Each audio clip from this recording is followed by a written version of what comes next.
Good afternoon. Welcome back. Happy Friday. Those of you in Australia, good evening to you on the start of your weekend. We're in Shellharbour, or Shellharbour as I would rather pronounce it, near to Sydney in fact. Beautiful Queensland, I believe, the region in the area. I think that's Zato there. He's also in the FlightFX Cessna Citation X today, which is what we're in again. And we're going to be hopping over to the new Impulse Simulations Port Lincoln Airport, which is very recently released for Microsoft Flight Simulator 2020 and 2024. We're in 2024, of course. And a little bonus, in a way, is we've actually got the update that is coming to the Port Lincoln Airport scenery over the next couple of days. We've got that installed and ready to go, so we'll be enjoying that throughout the journey too, when we do arrive. Now, time permitting, we'll have a little bit of fun towards the end with a little, maybe like a speed run or a hop towards Adelaide, perhaps. It's quite a cool little airport, this. And in lieu of last week being somewhat problematic with my keybinds on the Honeycomb Bravo causing us some problems. Again, massive thank you to the FlightFX team for recognising that being a potential issue and then providing me with the information to help solve it. It was actually nothing to do with the aircraft, it was my Honeycomb Bravo with a load of ghost keybinds of all things. So we're back in it today because in the spirit of fairness, it's only right that we actually take another look, I think, because when we did get airborne in it last week, my god, it was fun. So very excited to be back in this today. Look at it, same livery, same girl, same jet. We are going to basically continue the journey from where we left off last week, because this was our final destination. So we are on the ground, we've got the ground power unit fired up, we've got all the tags sat there ready to go, and we are cold and dark. Badger, welcome buddy, thank you for the metals. Sato, welcome. Ian, good to see you. Commentator and LJC, welcome, welcome. I love that that actually landed here in real life, that's pretty mega. Right, we've got the punters on board, they're the same from last week, enjoying a tour of Australia. And we'll leave that open. Should we leave it open? Should we close it? Maybe we'll close it. Now where's that click spot? It's it, yeah, it's the handle, isn't it? There it is, bosh.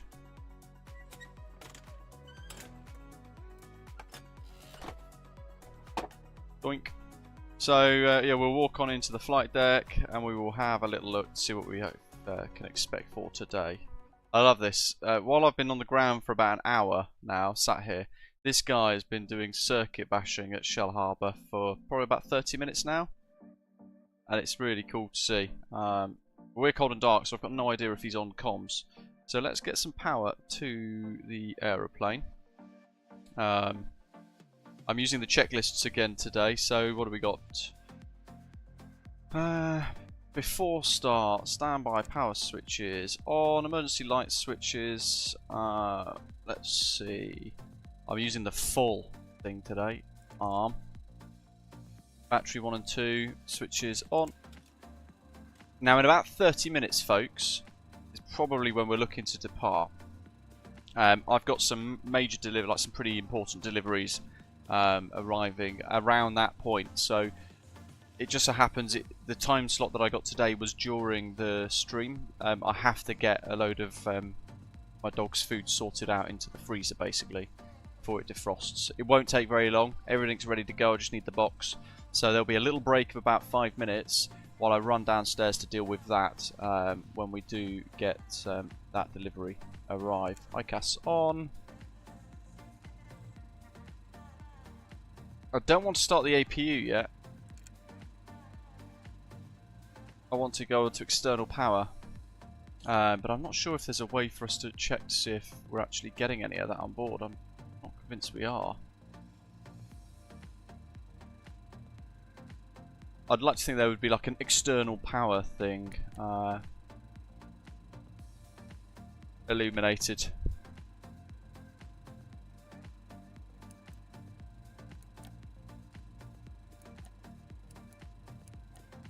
So maybe we will need to start the APU. I know, LJC. Yeah, basically that's probably what will be the case. Okay, right, so what do we got? It's on the EFB. Yeah, we've got it. So we've got it on the EFB, but I'm just not actually convinced it's doing anything. It's there, look. We'll get the covers off. We'll close the door. Get the chocks on. But yeah, we've got ground power connected there. I'm just not convinced it's doing anything, because I'd like to think that there would be, certainly on the electrical page, you'd think there'd be some sort of indication. You know, on this little status memo list here, for example, to say that we've got external power on board.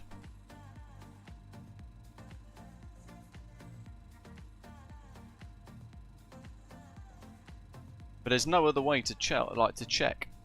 So who knows? Anyway, we'll start the APU just for good measure, and then we will get the rest of the systems on. So we've got battery 1, 2 switches on. Left-hand fuel boost switch is on norm. It's the lower click spot there.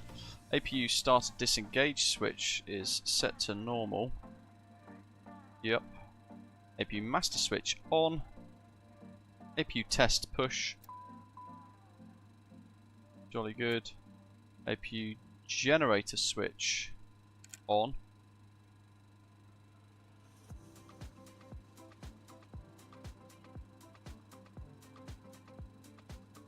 DC volts check 22 minimum. It's 28.4. APU start.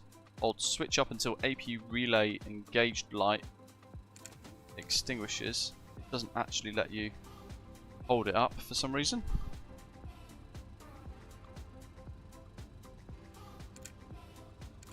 Yeah, it doesn't let you do it. Let's see if I can. Yeah, it doesn't let you do it. Oh well.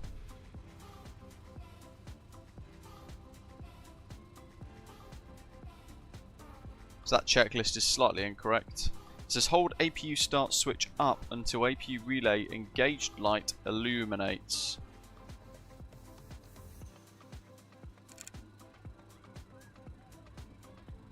So there's something not 100% with that, but it's okay. We shall just click it, let it do its thing.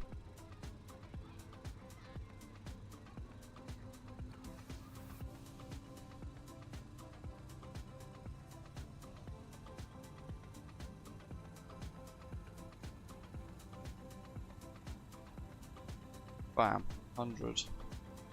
Should get it stabilized shortly, and it should say APU should be able to get an APU relay engaged light on. Should be one of these up here, I think, isn't it? Off the top of my head. We shall see shortly.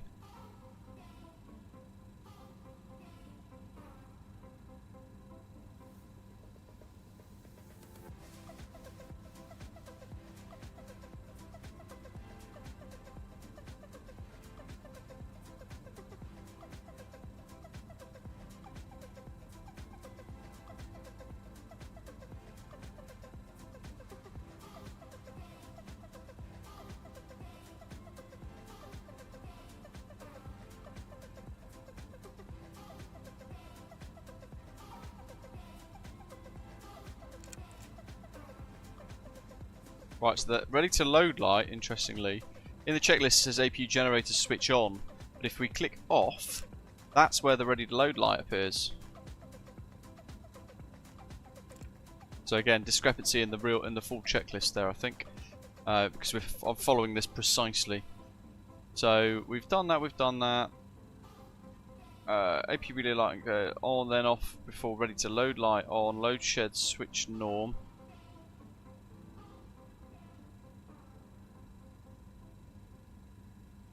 I have no idea where that is.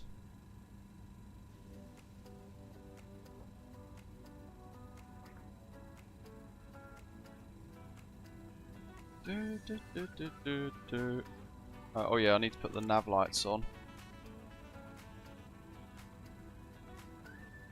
Now we've got power to the jets.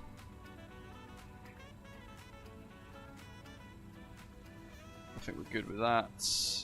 So GPU disconnect and clear if needed, if in use. Again, we've got nothing on the electrical systems there. We've got APU on there though, so we're telling us there that we've got power. We can get rid of the ground power unit, and I'll probably just reload a load of fuel before we zip on away. APU ammo need to check. APU bleed air switch on for engine start as required for pack bleed. I don't think I've seen APU air. It's going to be in here, isn't it, actually? That's what the packs. Packs, high pressure, left and right bleed air, right hand panel lights, bleed air max cool. Oh, okay, so there we go, bleed valve open, APU bleed. Aircon. Beautiful, right, so we've got all that on. Interestingly, avionics can come on now. Gives us a bit of comms. What have we got? We want 122.8. So let's just move this across here. Bloody ripper. I've got so many screens open at the moment. There we go. Rightio. He's been doing glide approaches, Ian. That's amazing. Is he still going? Because I've only just turned the comms on. Canadian Flight Simmer, good morning, mate. Welcome, Aiden. Good to see you. Dylan, welcome, mate, as well. Mike, good afternoon. I hope you're well. Hope you're looking forward to the weekend. Should be some good weather coming up. Matthew, good morning. Zato. Yeah, thank you, mate.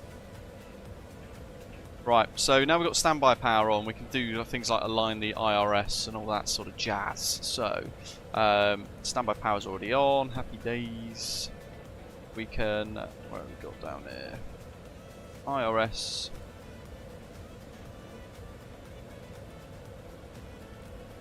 I'll pop it straight to a nav. For now, FMS insert present position. Load. Loaded. Parking brake. Verify set. Now I still can't work out where the actual parking brake is. I can see the emergency brake.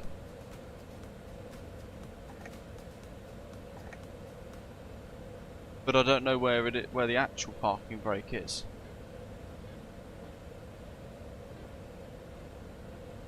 Is that it? Oh, there it is. That little handle there. Right, well, pulling is on, pushing is off, I would imagine. Because pulled up is park brake on there, so that's good. Right, that's verified set. Wheel chocks are removed. Right, what else? Cabin door closed and locked. We've done that. Passenger brief completed. ICAS check for warnings. Get clearance. Avionics pointers plugs as required. That's entirely skipped the actual route. Right.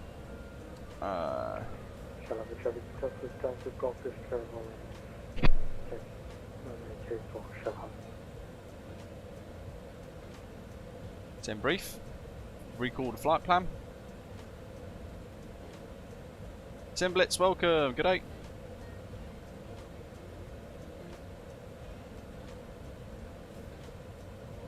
So, I suppose it's probably worth us showing Navigraph at this point, just so we can actually discuss and work out what we will be doing for today's hop. So we're down here next to Longreach at the museum. We're going to start our engines, work down Delta, cross Sierra 8, down Golf, and line up for full length from hotel, runway 34 for the departure, and then routing northbound after takeoff. That's Port Lincoln. There's our routing for today. So once we do take off,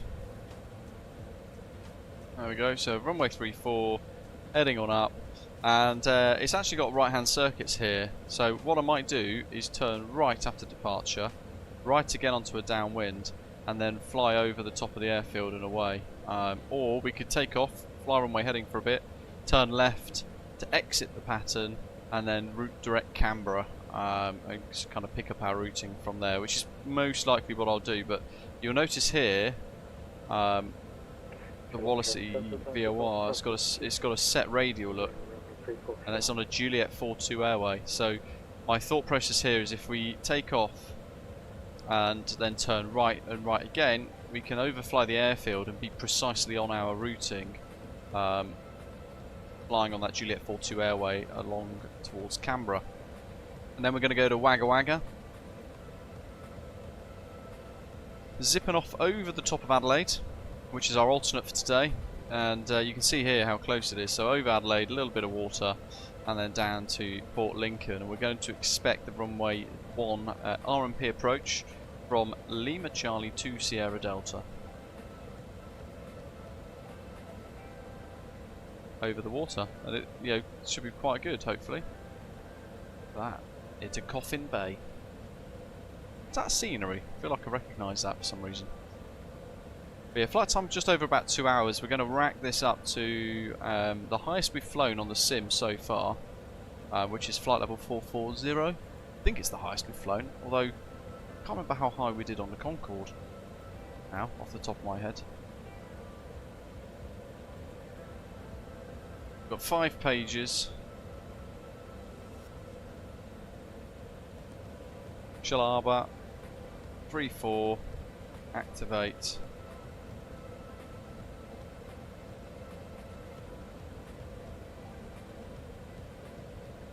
We're going to cruise max speed. Transition altitude is 10,000, I believe. I think it's 10,000. We'll go for flight level 100. Same for the way down. Init cruise, flight level 440. 250 to 10.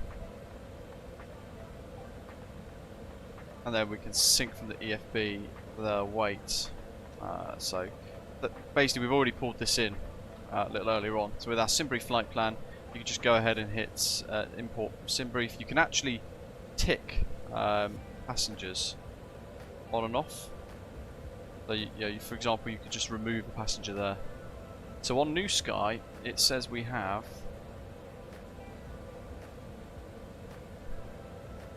just trying to find it.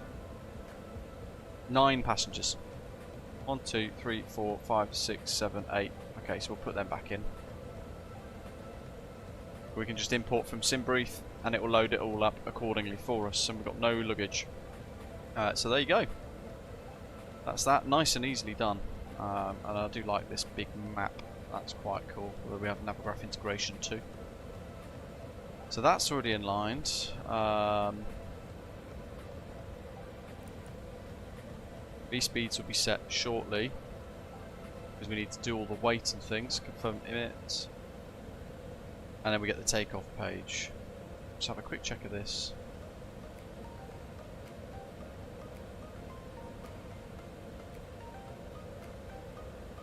What, in Australia it's oh yeah, you're right, after over 410 the airway blocks change, don't they? So we'll have to do 430. We'll change that shortly. Right, what do we got? So we need to pop in a QNH, which is 1014 2996, which is already set there for us. The wind currently is 250 at 1.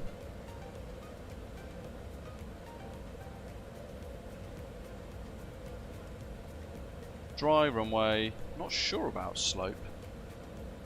No displaced threshold, anti-ice off, flaps 15, takeoff weights in pounds. So actually this is a good point, right? And on Navigraph, usually on the left here you would get YSHL, name of the airport, and then the meteorological conditions. So it'd say VFR, MVFR, IFR, that sort of thing, and you could click it and it would generate the METAR. It hasn't done that. So like Adelaide, for example, there on the Navigraph charts page, we've got VFR green. We can click it and we can see the weather. Awesome. Now with Shellharbour we don't have that, so even if we click into it and go to weather, we get the Sydney METAR because it's the nearest one, 40 nautical miles away, which we can use. But then I noticed just prior to the stream starting on Elevateex, which is what we're using at the moment, on the left now we've started tracking the flight. We've got YSLHL, and then down here 1014 000 at 0, 11 degrees, right? If you hover over it, hopefully you can see this on your screen. You've got the actual METAR. So Shellharbour, 12Z, 0 degrees at 0 knots, all the 9s, no cloud at 11, and 11 for the dew point. QNH 1014. Same with Port Lincoln. None on Navigraph, but we have on Elevateex the METAR seemingly for Port Lincoln as well, which is brilliant. Now it is close, very close to Adelaide, and you can see they've got light showers and rain at Adelaide. So we'll see what comes when we get a bit closer. Crikey. Oh, actually no, it's winter, isn't it? 11 degrees near Sydney, 9 degrees at Port Lincoln. Fair enough. In my head for some reason then I thought, why is it so cold?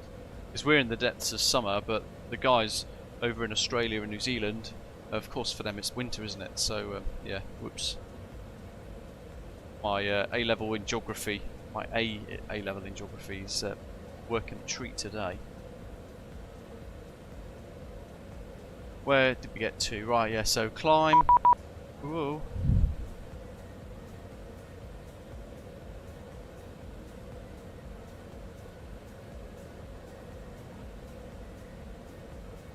Quick check of my parcels. 15 minutes apparently. Oh, he's in my. He's a couple of streets away in my development. Should wave him down. Oh, come on! Trying to load up a C750 here.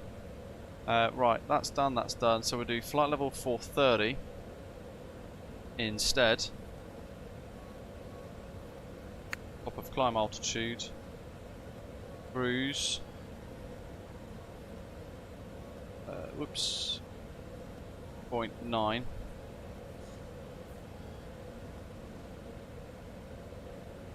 We'll do that a little later on, and the landing a little later on as well. So, right, POS in it's all done. Happy days. Departure is inserted. Takeoff page is done. The POS in it page is done. Sim brief good. Tuning, we can faff around with it in here if we wanted to, or we can do it in here. Either way, I think I prefer it in there really. Although either's easy. That's good.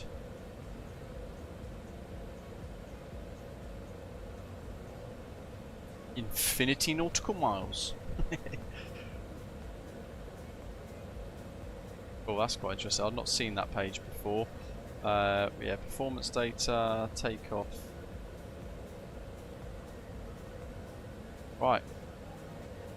And no doubt because we're about to go. What's in it? Loaded. Flight plan. Flight plan.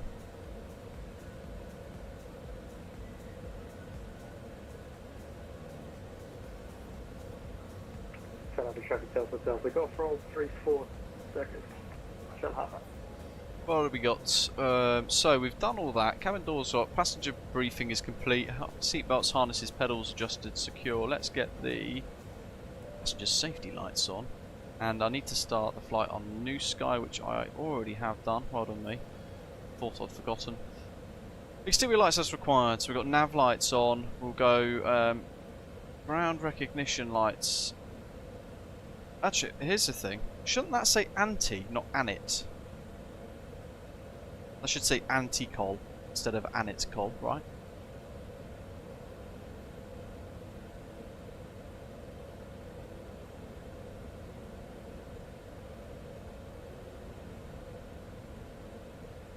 Exterior lights is required. ICAS check for warnings. They're all fine. APU's fired up, taking the power. ATIS clearance FMS as required. Program FMS. There we go. Well, we've just done that. Happy days. Instruments, avionics, flight plan, set courses and bugs as required. So initially for altitude we'll set 10, because that's the transition altitude. In lieu of ATC, it's just an easy target for us to reach. There we go. We also want runway heading set up, and that is going to be 337 degrees.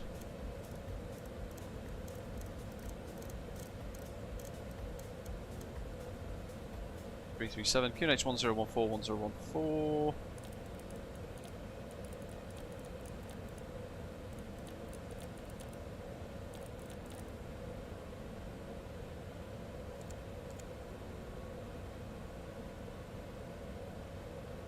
What's the Wallasey VOR? Shellharbour traffic, Delta Delta Golf, turns left base, runway 239. glide approach, touch and go, Shellharbour.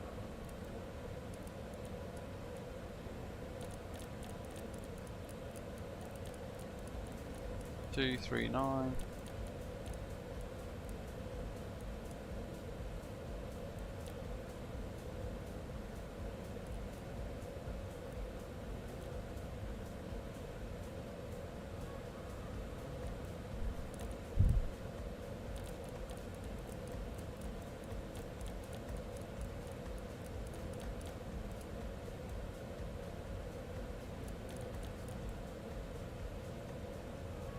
Jolly good, 2000, that's already on TARA because it seems to default to that.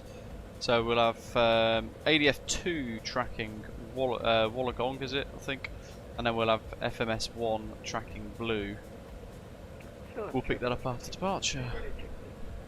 Readability 5, how many? Set course pointers required. Com nav ADF set transponder set standby. Well, let's leave that on TARA for now. Just one less thing to do. Fuel quantity balance check.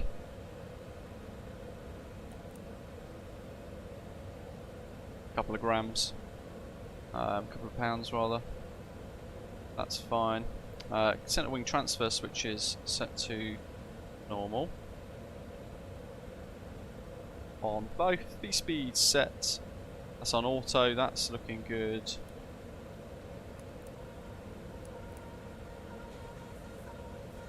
Pop that on hectopascals. 1014.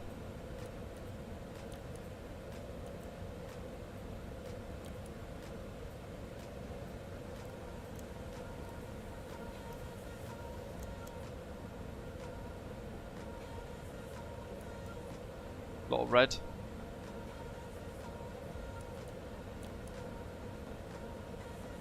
Come on, emergency aircraft systems. Delta Delta Golf is left downwind 34, touch and go, Shellharbour. Right, engine starts. You know what? I've literally just looked outside and the DPD guy is about 6 houses away. I reckon I'm next. Who's in the Qatar, by the way? It's always when you're landing, Birdman, isn't it? That's the thing. Roger says it helped. I helped impulse simulations with ground truthing, runway elevations and ports, silos, and ship docking visuals. Ship docking visuals. Delta Delta Golf is left base, runway 34. That sounds epic. Right, my delivery's here. We're going to set up the view here.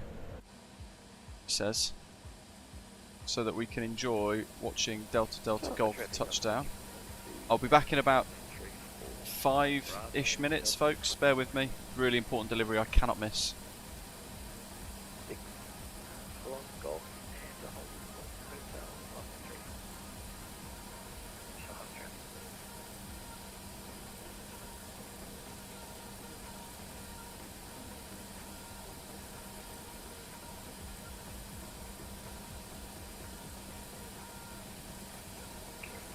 Delta Delta Golf is short final runway 34, touch and go, Shellharbour. And the aircraft actually sort of give you the heads up. Takeoff Golf is not available to any aircraft over 3 tons, I believe it is. If you want to backtrack 3-4, I'm happy to roll it on downwind for you. Yeah, thanks very much for that. I'll actually offshore to Delta and I'll let you do your circuit and then I'll file it behind you. Copy.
Shellharbour traffic, Delta Golf is left downwind runway 34, and we'll orbit the traffic waiting to backtrack Shellharbour.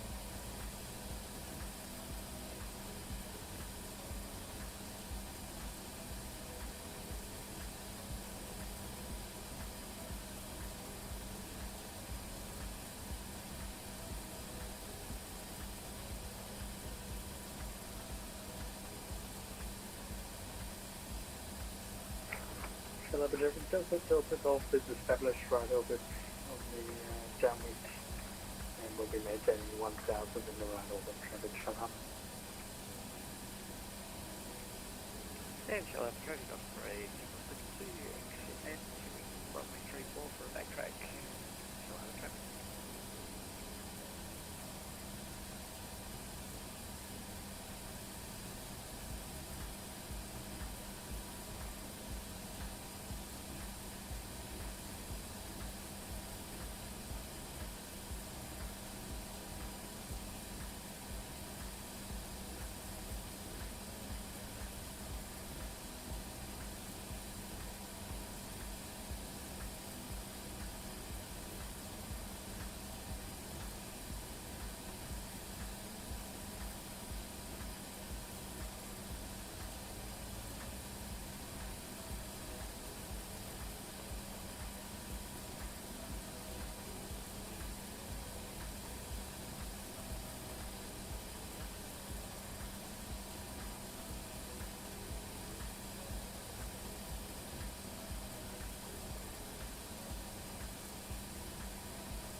Shellharbour traffic, Delta Golf resumes the left downwind runway 34 Shellharbour.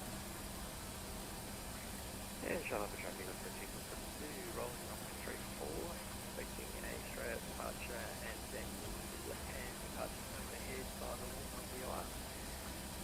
Shellharbour traffic. Shellharbour traffic, Delta Golf is now left back runway 34, and the aircraft are on the affinity site. Is the rest of your group following shortly after? You should be right for a couple of circles there. There's a hold up for one of them guys. Copy.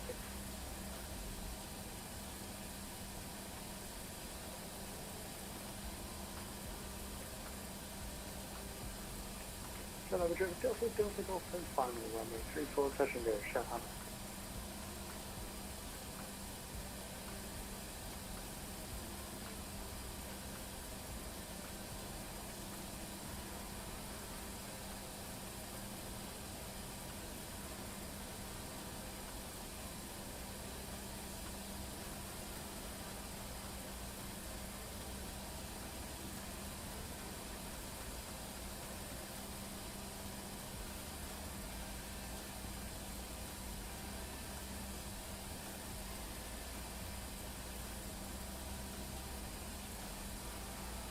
Traffic on frequency 72, therefore passing 1000 feet. Currently making a single left-hand turn for departure overhead the field by the Wollongong VOR. Shellharbour traffic. Shellharbour traffic, Delta Golf is upwind runway 34, and we'll maintain 500 to the circuit to remain clear of the traffic. Traffic Shellharbour.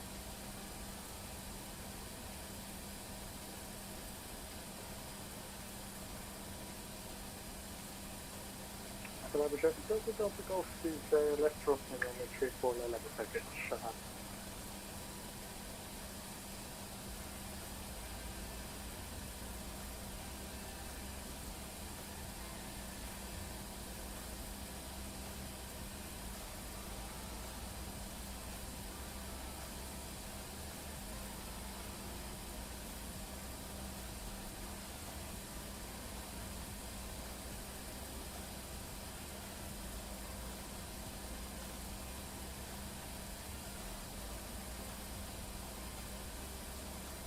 Shellharbour traffic, Delta Golf is low level left downwind MSFS2024 for a touch and go with flight traffic Shellharbour.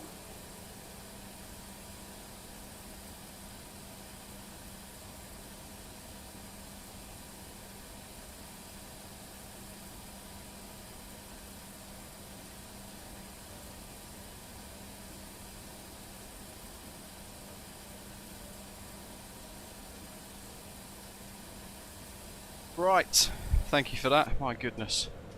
That was there were a lot of packs of raw food. Right, what are we doing? So we're on engine start, aren't we? So I might just be a little bit naughty. Redo the weights a second. Just to sort the fuel out. Make sure we're good. Burning the APU away. Right, starting engines. APU start, we've already done that. Pack ISOL valve closed. Done. Start duct pressure at least 30 psi.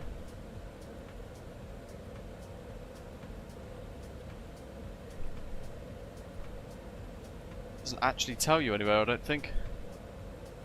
APU amps. Oh yes, you know what, we should set this as well. Hey David, good afternoon. And Centuria, good morning buddy. Let's crank this up to 4:30.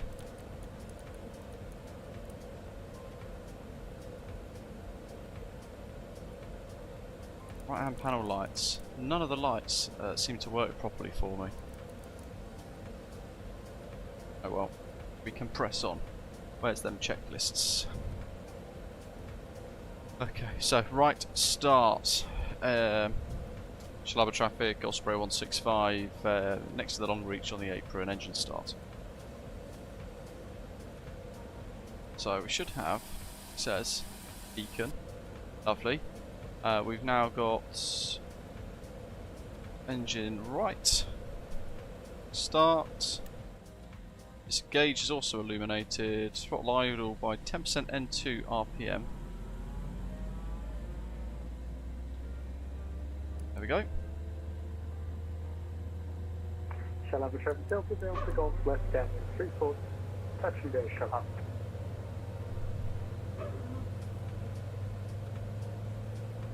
Just monitoring the ITT and everything as well.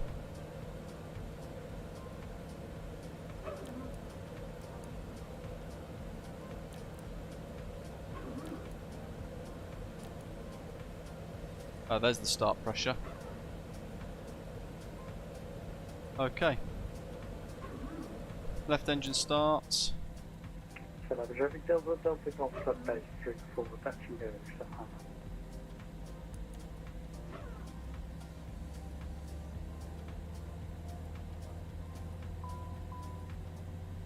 Get rid of the music. Yeah, Jeff, it wasn't really the plane. Turns out it was a keybind that was automatically set by Microsoft Flight Simulator 2024 with my Honeycomb Bravo. And it was APU starter on, and I hadn't set it. I'd actually wiped all the profiles when I installed MSFS 2024, so at some point in the last couple of months that setting has reappeared in my keybinds list. Never been an issue with any of the aeroplanes, not noticed it until obviously this aircraft, and then I could hear it clicking away, and that's what was killing the battery basically. Right, engines 1 and 2 are good. Where are we at? Generators on. Just make sure we just reset them, turn them on. GPU is already disconnected. APU bleed air switch off. Check the bleed sources.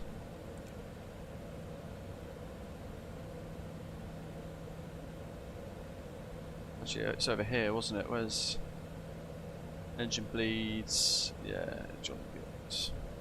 Right, select ICAS. Where is it? Eng on the MFD, got it.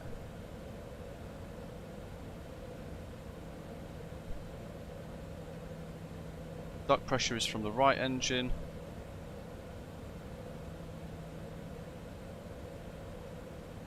Right engine bleed air knob off.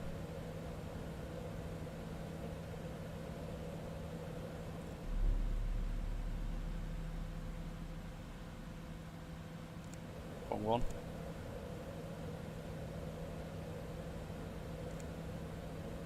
I can't see anything changing there.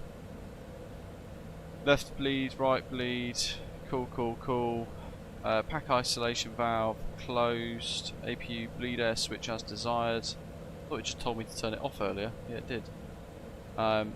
Starting second engine with the cross bleed. We haven't done that. Right, before taxi checks. Golf is left downwind runway 34. Oh, that's very sensitive. Fully right. Shellharbour. Fully left.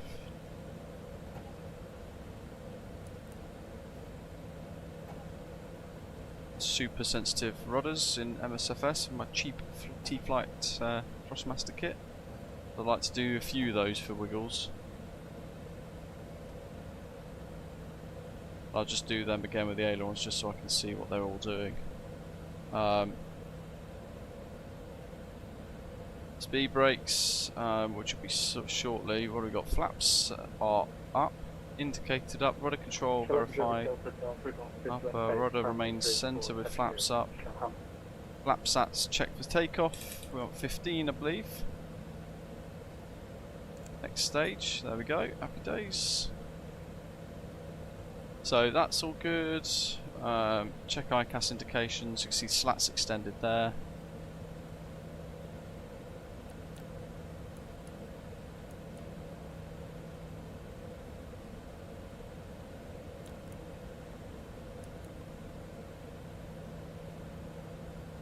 Pressurization system is set. Standby gyros uncaged.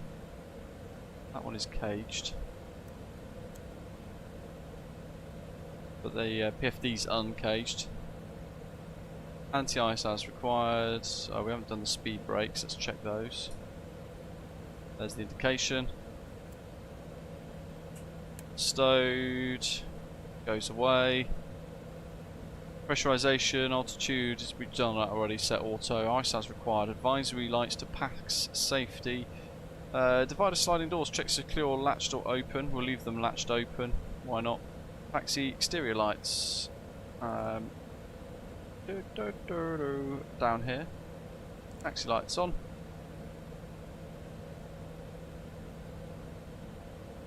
Brakes apply and hold. Part brake release, brakes check. Nose wheel steering. We'll be fine with that.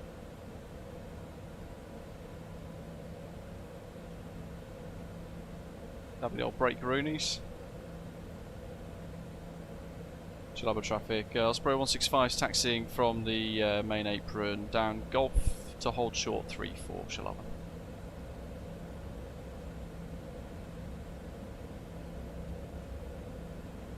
Whoop whoop, we're rolling. Ready to go, Zato, indeed. Yeah, the aircraft taxi Delta Golf. I'm not sure if you heard before, Golf is unavailable to aircraft over 3 tons. We'll orbit, right-hand orbit on the downwind before you so you can backtrack. Yeah, I've got 30 tons on the charts. Oh, it's 30 tons now. Interesting. Last time I checked it was 3. But we're in the orbit now, so if you want to backtrack anyway, feel free. Yeah, Roger, we'll backtrack from the main apron.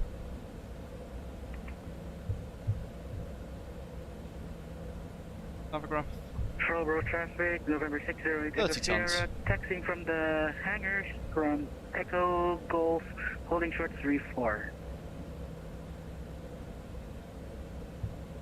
And we are a takeoff weight of 14 tons, so we are half that, so it'll be fine. Delta Tango, yes, trims, legend. Da da da.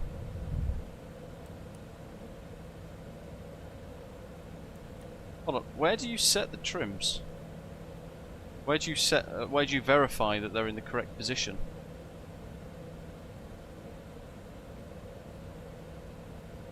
Oh, hold on, there we go. Stab trim, got it. Crikey, it's got to be well in the green arc. 5.5. Let's go to... yeah, 5.4, middling. Look at that. There you go. But now the no takeoff thing's disappeared. Right, so... Shellharbour traffic Delta Golf Group established in the right end of the following left down runway 34 Shellharbour.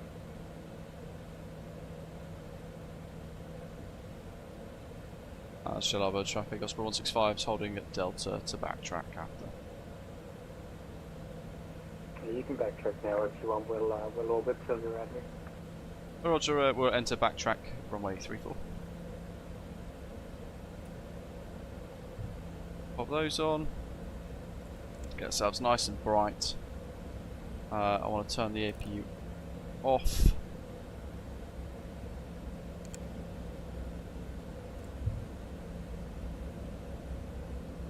Nice little wind.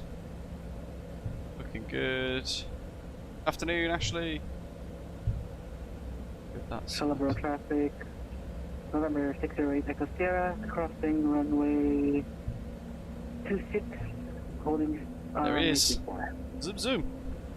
Hold on, has that matched you correctly, Zato? Shellharbour traffic Delta Golf Group almost. left downwind with backtracking traffic inside traffic Shellharbour.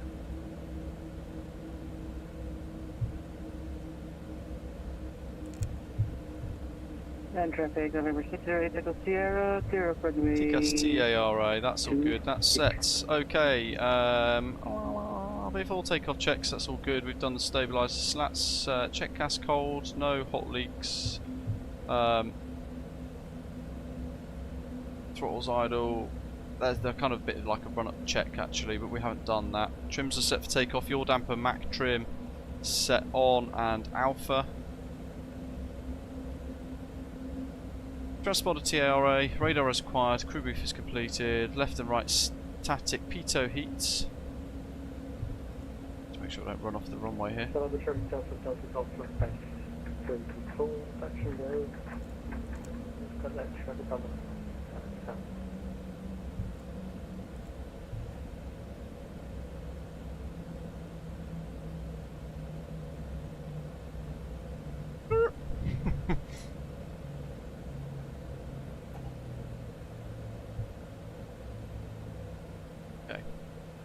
That's good.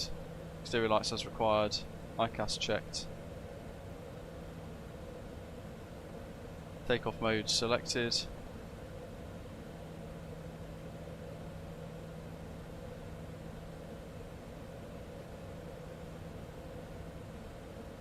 Shellharbour traffic, Osprey 165 is taken off runway 34. We'll depart right turn to overfly the field, falling outbound. Shellharbour traffic. Shellharbour traffic Delta Golf is fine on runway 34, that should go Shellharbour. 40%, looking good. Shellharbour traffic, November 608 Echo Sierra, holding short runway 36 for traffic. 34 correction. Okay, speed's alive, engines are stable, looking good. Power's now set. 80 knots. Go on, rotate B2. Shellharbour traffic, Osprey 165 is airborne.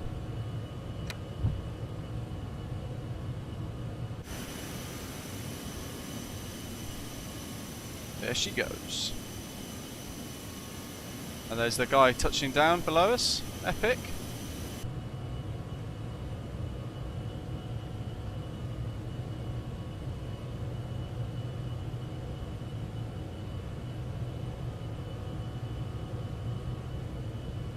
So we go autopilot, heading mode.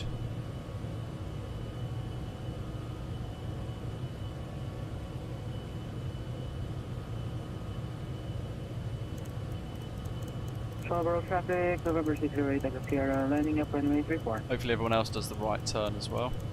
November traffic, Delta, 10 left, close to the Shellharbour.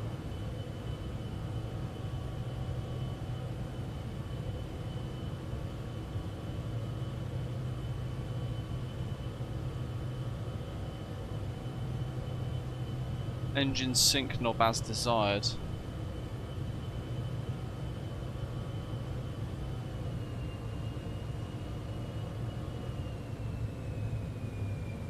No, that's cruise. I want climb.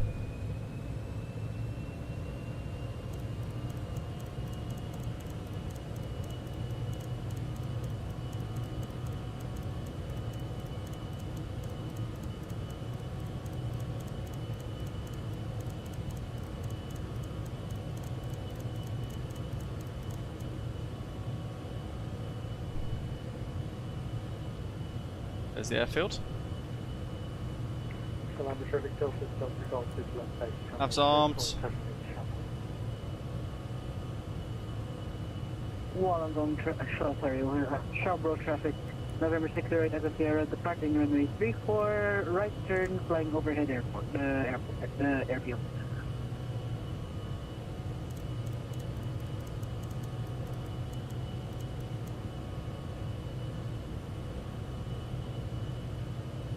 Shellharbour traffic, Delta, Golf, short time up 34, touch the Shellharbour. So we've got LNAV armed. Just going to let the speed come up a little bit here before I sort the flaps out. It's got the flaps 5.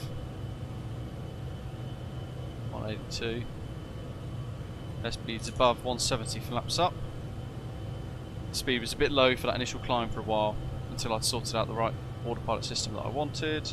Okay, LNAV's active. How's it going to do this?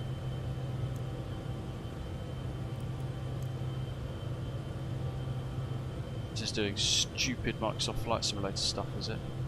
Let's find out. Thought about it.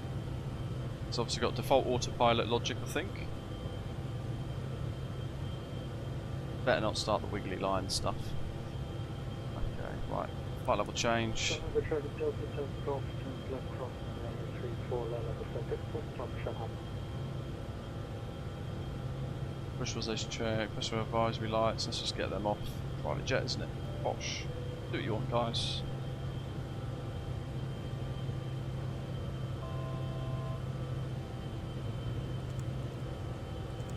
Landing lights, wreck off, turn that off as well. APU, I think I should have probably left on from memory, but I can't even remember. Oh yeah, 10,000. Traffic, Citation X, Echo Sierra, airborne 3, correction, 4. Just letting the speed come up a bit first. Final call. To about there. Good flight. And it was 4:30, wasn't it? Shellharbour traffic, Delta, Golf, turns left base, runway 34, stop Shellharbour. Boop, boop. Right. Altimeters, we need to go standard. Standard pressure. Standard pressure. Standard pressure. APU's off, exterior lights as desired, and then cruise will be throttles cruise, pressurization check, fuel transfer, verify.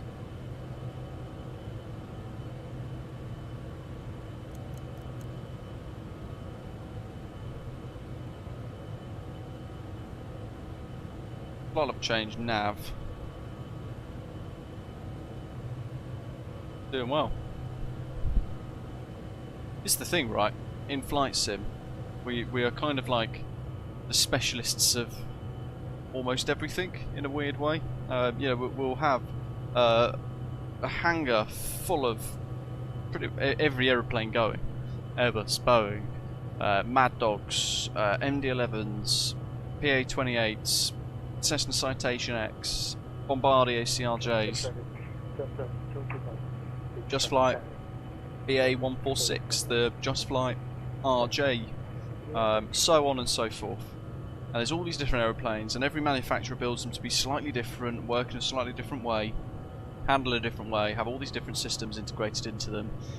So everything's very different, and we somehow in Flight Sim managed to kind of work it out and remember a lot of the steps from all the different aeroplanes we fly quite well.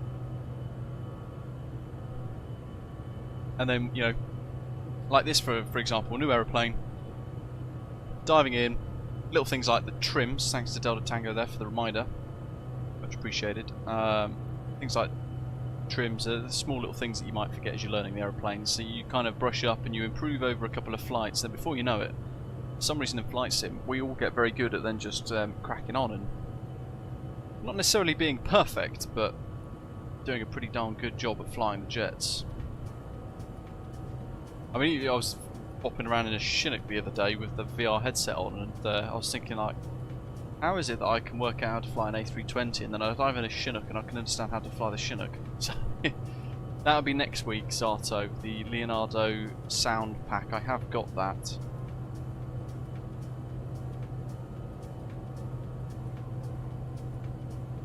So, yeah, watch this space.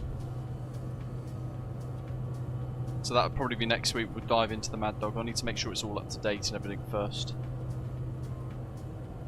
Yeah, that's the big one, isn't it, Ashley? Yeah, the difference in the simulator is there are no lives at stake if we get it wrong. So, yeah, there's nothing to lose except for maybe a little bit of digital pride. But, yeah, that's all good. Yeah.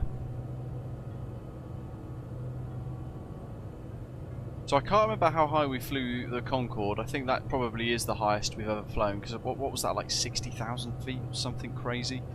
But today's certainly the highest we've flown in a very, very long time at flight level 430. I'm not sure if it can go any higher than that. I'm just going to have a look at the FlightFX website, just to have a little look. Mach 9.2 is capable of. Service ceiling of 51,000 feet, crikey. So what was it, did someone say 470 is an option for altitude today? I reckon we do that. What do you think?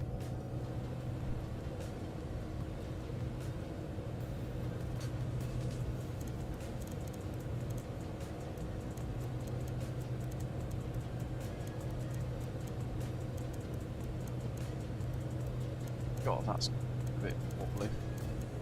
There we go. Where's my heading bug? Yep, let's go push to sync. I do like that feature, it's very CRJ. Perf. Cruise. Okay, that's automatically updated to 470, good. Zate. Well, I'm going to go 510 then. I can't remember what the altitude requirements are when we get above this.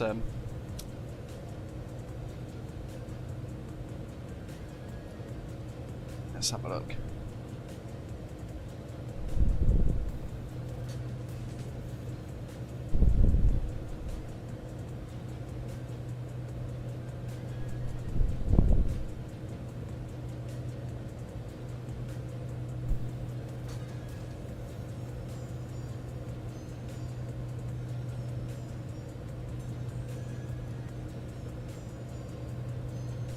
Just digging into some airspace rules, I can't remember.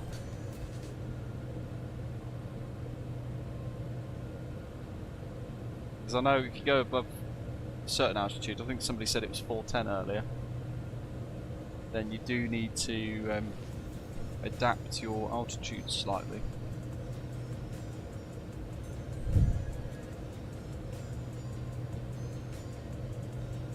Environment, blah blah blah. Nothing to do with what I've just googled.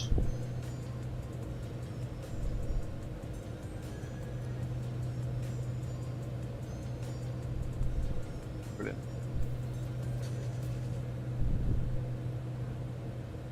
Here we go, right.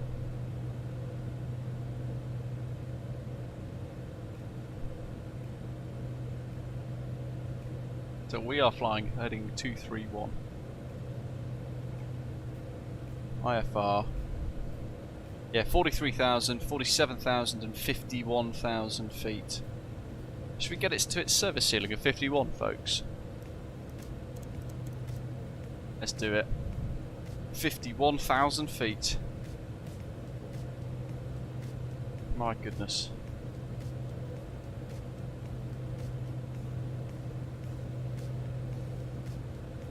Probably burn a bit more fuel getting there as well, but hey ho.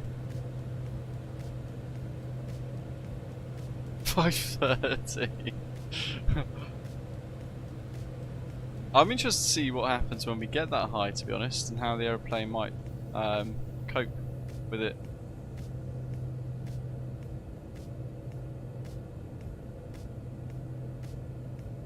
There's quite a gap actually between those altitudes. It becomes like almost 2,000 feet separation.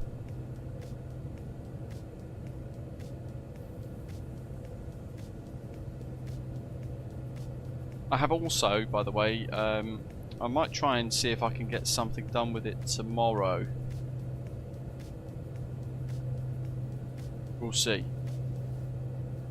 But I've got this, it's an interesting new pack from Kiwi something, I can't remember what they are now, but effectively it looks like it's just a mission with a voiceover. So you fly a Cessna 172 around kind of the Auckland region of New Zealand. And effectively it talks you through all of the sites and all that sort of jazzy stuff. So sounds quite interesting. I'll have a little look at that hopefully tomorrow. If not, it might be next Friday, next Saturday if I get a bit of time. But yeah, a little bit of a different product. It sounds quite interesting, but I'm curious to see how it all works and what it actually looks like as a product in the sim using it. But effectively, it's, from what I understand, it's a guided tour of that part of New Zealand, and you kind of fly low and slow, 1,000 feet, and it tells you about the history and the landmarks and the features and that kind of thing. And actually, I think it's very different to what I'm used to, but it sounds really quite nice as a product. Without having to travel anywhere, being able to almost like immerse yourselves somewhat in the kind of culture and vibe and feel and all that sort of thing in the area. I'm not sure about the Navigraph Academy. I think it sounds like a really good idea, David, but I haven't really had a look at it too much. What do you think? You can find out, Zato, and report back. Afternoon, Dwyle. Welcome, welcome. I love the Atmospherics in 2024. It looks brilliant, doesn't it?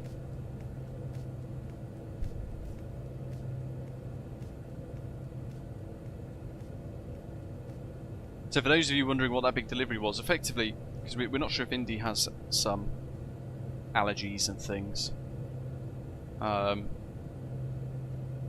So we're moving her on to like a proper, complete raw diet. So that's what got delivered earlier, and it's all frozen. But effectively, once it's delivered, the ice packs and things potentially are all starting to defrost quite rapidly, so given the heat as well. To be fair, it's very hot. So I was like, I just need to get all of it in the freezer. I bought a brand new freezer for the garage to put it all in. But 3 drawers now full of packs of complete raw food.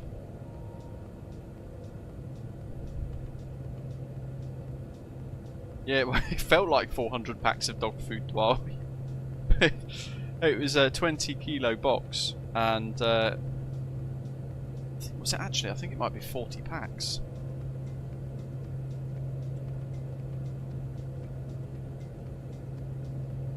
Yeah, it is 40 packs because they're 500 gram packs and it's 20 kilograms. So yeah, 40 packs of dog food, of raw food. But it's basically got everything blended into a pack and frozen. So the meat. There's like chicken, there's some of the, it's all different flavours. So one's like chicken, one's duck, one's turkey, one's beef, one's lamb, one's salmon, and another one is white fish, I think. But they also put in there like blueberries, loads of different good stuff, like ground down bone as well, because it's really good for dogs. And effectively it's near to as perfect as what they should get. In effect, dry kibble for dogs there's starting to be increasing evidence to show that it's actually pretty bad, highly processed. Even the high quality food, effectively, it's just slowly poisoning a lot of dogs. And I'm fairly certain now, having looked into a lot of stuff, that's kind of almost the cause of what took Loki away from us last year.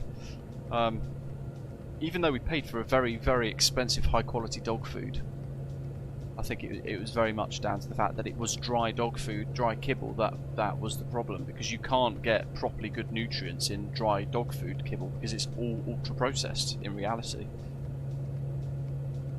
So they can market it as good, but they don't get held to the same standard as food that you buy in the shop at Tesco to eat yourself, because, well, yeah, it's just marketing. But the whole raw food stuff it's become very, very big recently. Just have a quick check, see what we're doing here. Canberra already, crikey. 39,000 feet, we're still climbing.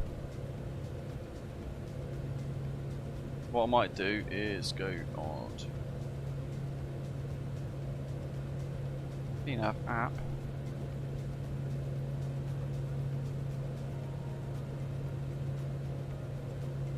Salmon, a lot of dogs love salmon. Whitefish, apparently they really like as well, but effectively we've got all these different packs. We're going to try Indie on them just to see what happens in reality. I'll just go to vertical speed mode for a second.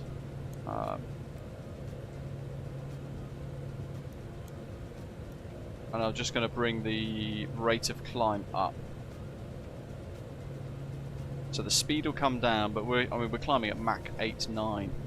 We're supposed to be climbing at Mach 8.0, and I can't work out if there is a setting here to maintain a specific Mach number.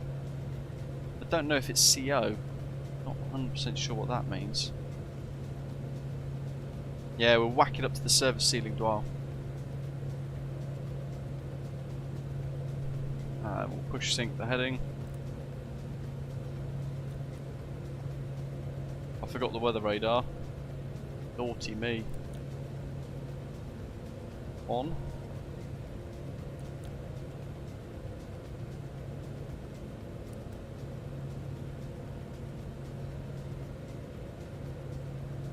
Yeah, that'll do.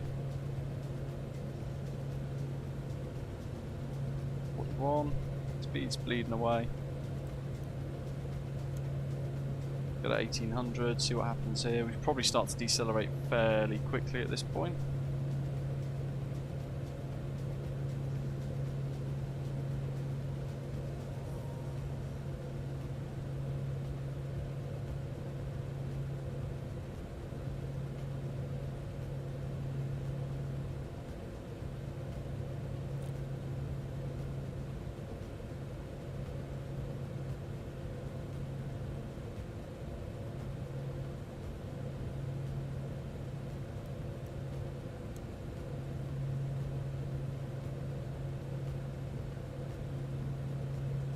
So this is where if you climb in vertical speed mode, for example, this is where you might come into problems, because if we maintain a vertical speed of 2,000 feet per minute, initially in that more denser, thicker, heavier air down below, might be fine, and we'll still be able to maybe accelerate a bit, maintain that good speed, all that sort of thing. But you can see as you get really high, and we set a specific vertical speed of 1500, look what's happening to the speed.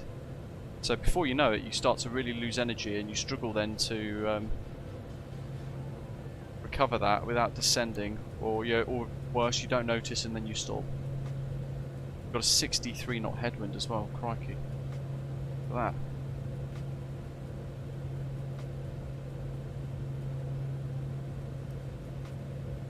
Just trying to find the sweet spot here for a decent climb speed. But there's every chance we might be climbing all the way to oh, we've still got a long way anyway. There's Adelaide.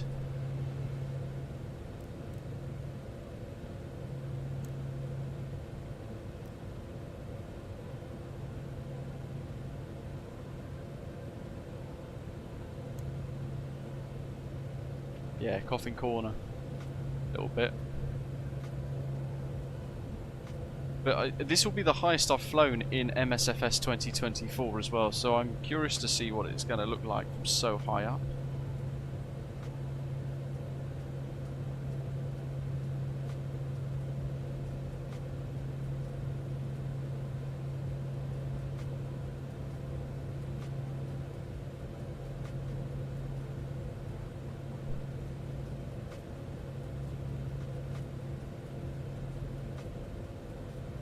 For what it's worth as well, just quickly going back to dog food.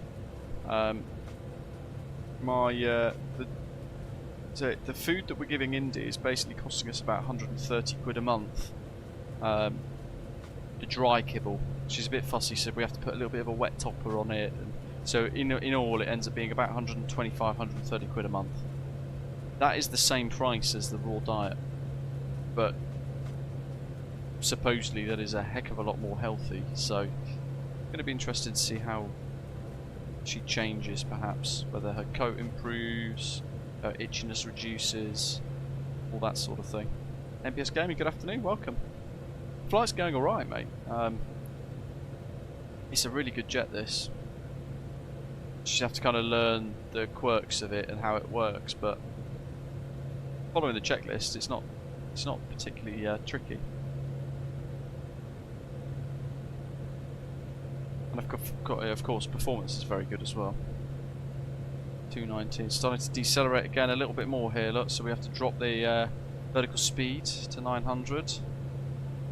And we're still doing Mach 835, look. The higher we're going, the lower that little VNE tape comes down. 46,500 feet. Wowzers.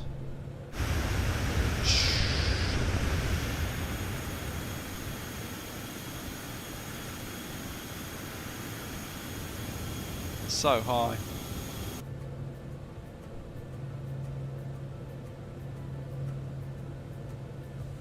So a couple thousand feet left to go.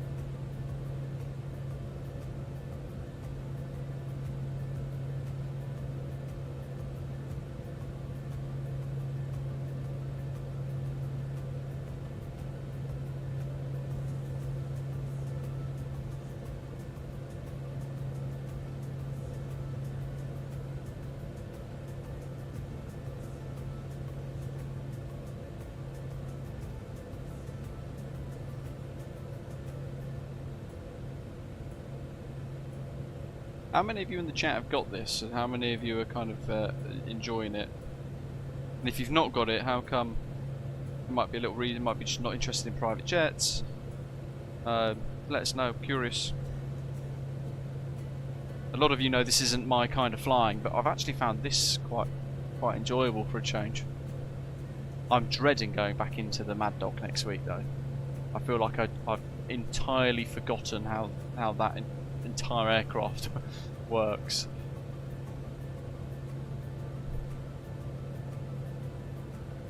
Yeah, near enough. It's a bit like the BA 146 kind of slash CRJ. If that makes sense.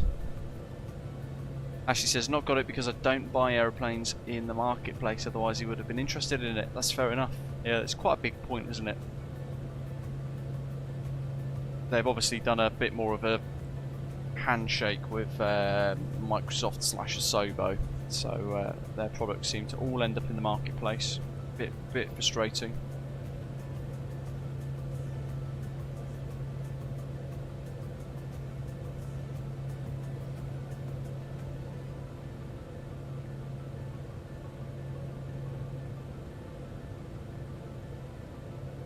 "5 minutes to Wollongong." Well, no, hold on, that's not Wollongong, it's Wagga Wagga. There it is.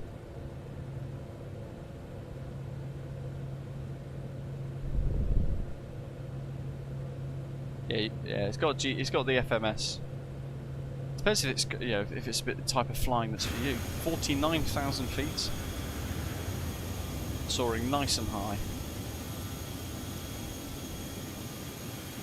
I mean, my Simbury fuel planning is for 43,000 feet, so we're probably blowing a whole load of extra fuel, but I suppose I could argue that on the way down we'll be using less for a bit longer. It's Cool looking jet though, for sure. Look at that.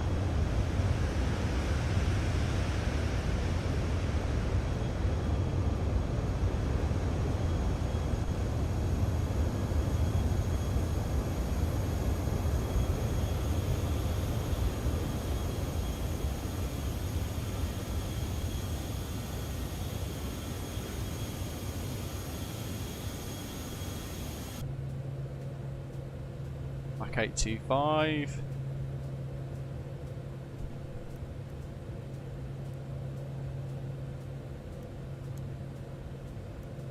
Have to really knock down that vertical speed now, look. 1 to go. 400 feet per minute. Otherwise we're just losing speed and energy all the time.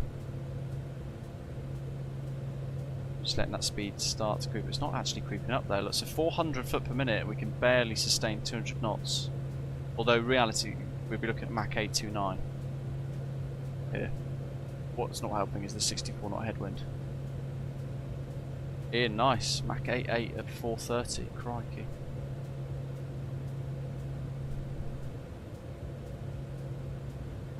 You're going to undertake us soon. We'll keep an eye on this when we level off and set thrust. We'll then look at Elevateex and see how we're getting on with the others flying along today.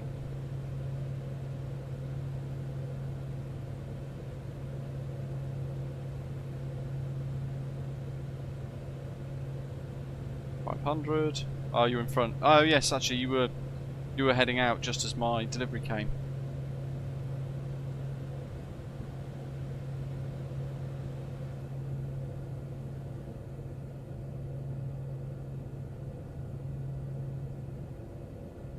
Yeah, I'd love the Lancaster, David, but it's an aeroplane I'd probably fly once or twice and then not bother flying with again.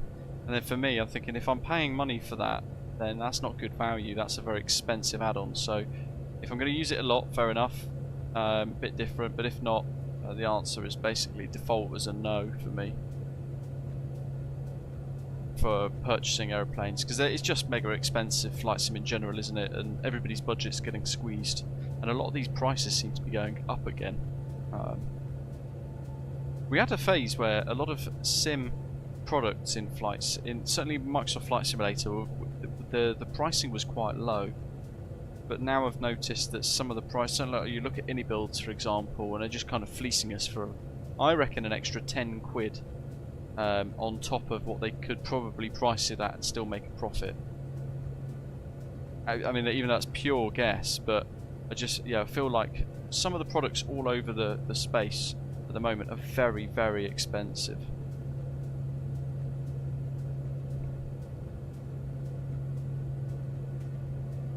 And you've got to want to use them a lot.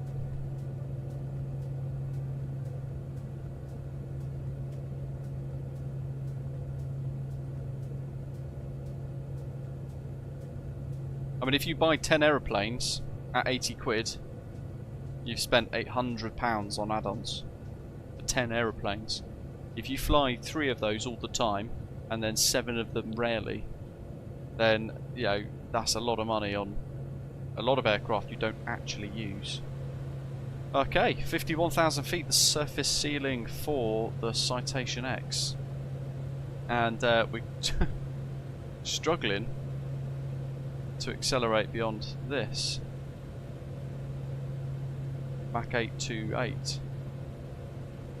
We also need to put it into the cruise mode, which means we lose power. Wonder what's going to happen to speed now.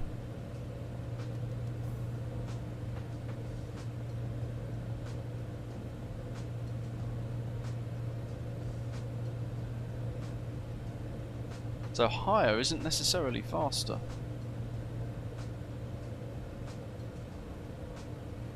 As you can see.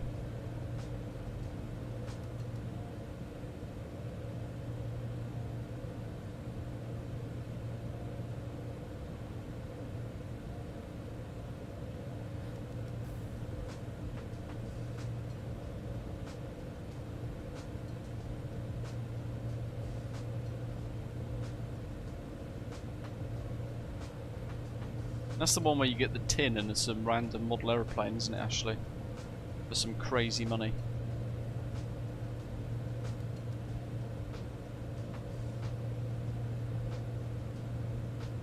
Okay, 1. Headwind's not as strong as it is for you, Ian. It's 66 knot headwind. Where's we don't have a ground speed, do we? D.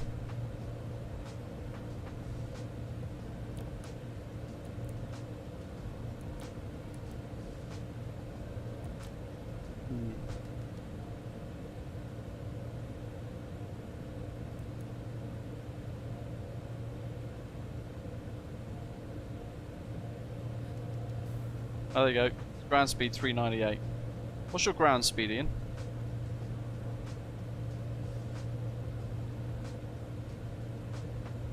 About 180 knots, Mach 80. Crikey.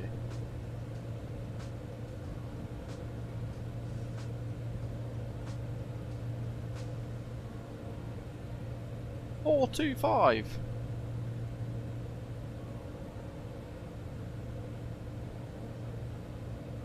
Tempted to descend to get down. That's reminded me actually, because we haven't actually set the pressure panel to 510.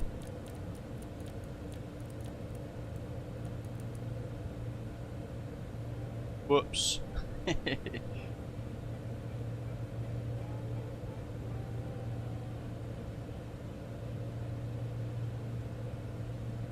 Depends how they've done the 4 Merlins, I suppose. It's 51,000 feet from outside.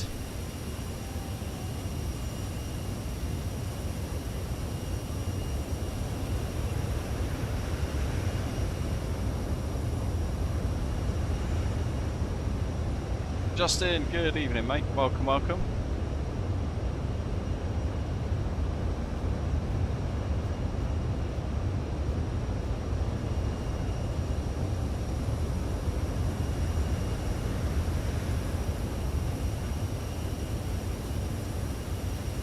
There was a family day very near to me the other day, yesterday. I missed it last year, I missed it again this year. And they had the Lancasters, the Red Arrows, they had a Mustang flying over, loads of different military warships and things like that flying over the top. It was bloody brilliant. Chris, welcome. No, unfortunately, so it's a bit of a tricky one. I wanted to stream tomorrow, but the missus reminded me just a few days back that she's actually working tomorrow on a 6-day week. So I was like, well, okay, well I'll stream on Sunday then. You'll just have to take the dog to dog training on your own. But no, that can't happen.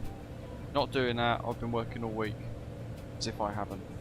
So she's basically won that battle. So her parents have got Indy at the moment. They're looking after her so that I can stream today to see you guys. Spend a bit of time on in the sim, and then pick her up.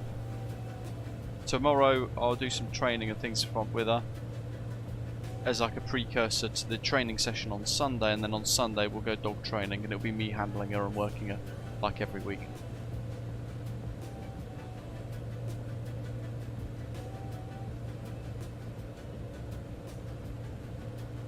Right, we're struggling here to maintain a decent speed, so we're going to replan down to 47, which I think, Zata, you're at 47.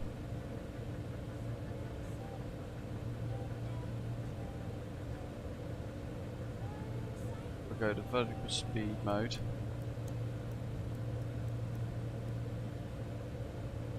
Per cruise.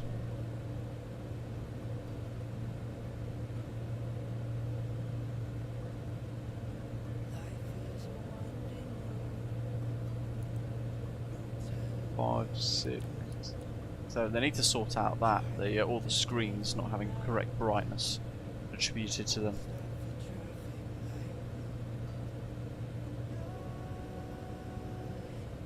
Right, yeah, let's step down, see where we're at. Some random rock music playlist on. I should have watched the angle of attack indicator there actually. It'd have been interesting to see how that changes.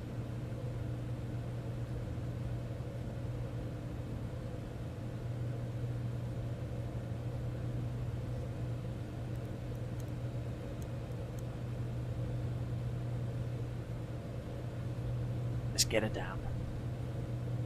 Dive, dive, dive. We're getting near to 220 for the clacker.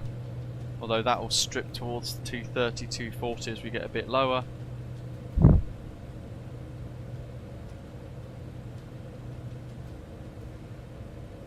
We might continue back down to 430 if we still can't maintain a reasonable speed.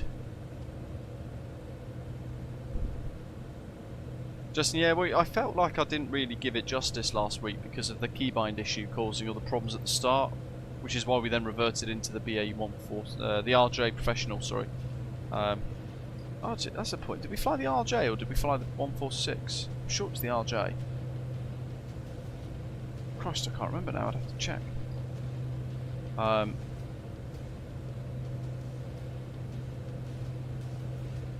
Chris, nice. Bought this after last week's stream. Pleasantly surprised. Took the family to Malaga for a holiday in it. Not Ibiza to see Ibiza Final Boss. Why that chap is popular, I have no idea. But then it is the internet.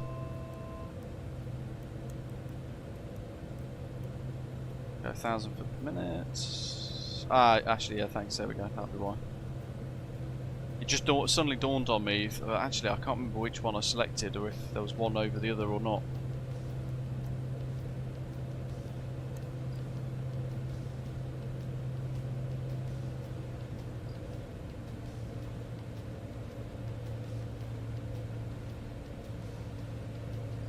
Set cruise power.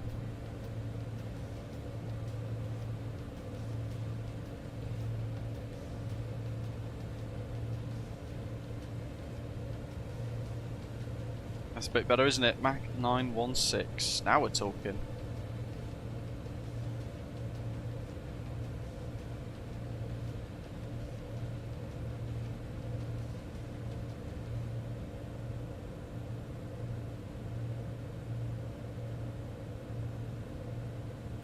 I wonder if many of the citations buzz around at the surface ceiling. I would imagine probably not.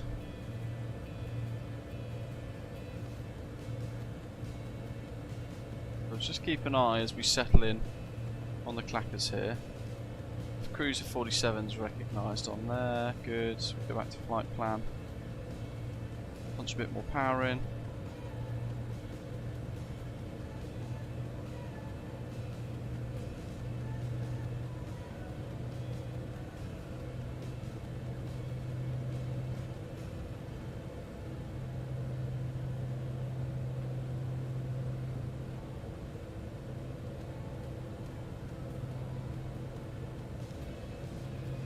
Right, so yeah, the cruise gate is kind of giving us that. But that's okay, we'll just see how that decelerates. It'll settle probably around 225, I reckon. All good.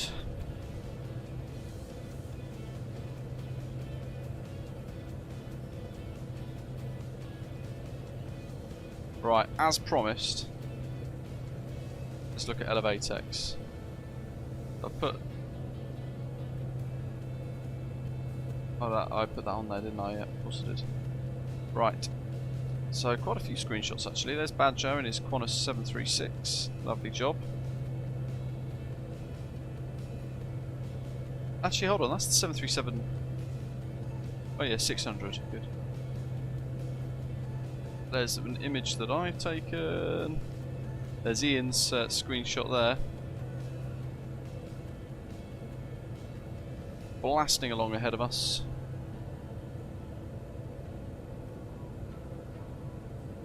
So who have we got? We have got Badger there in Qantas 919.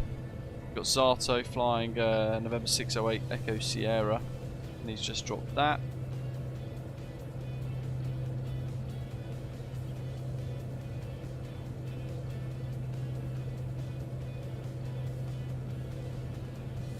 There's me. There's Ian all the way up there. Blasting ahead at 430. We're making some decent progress already, look. Soswell Melbourne Tower's online. We've got the weather radar on, so we can see a little bit of weather around Adelaide. I really want to visit Australia. Then I'm very worried that I'd get there and really want to move there.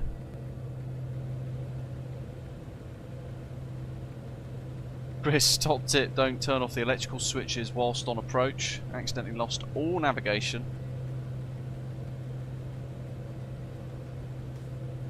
About 30 miles out. Luckily it hand flies well through the hilly approach into Malaga at night. Nice. Oh, Justin, that sounds good. Have a great flight, everyone, he says. Great to see you back in the backyard. Up early to ride the Hotham Valley Railway through Western Australia's gorgeous forest area.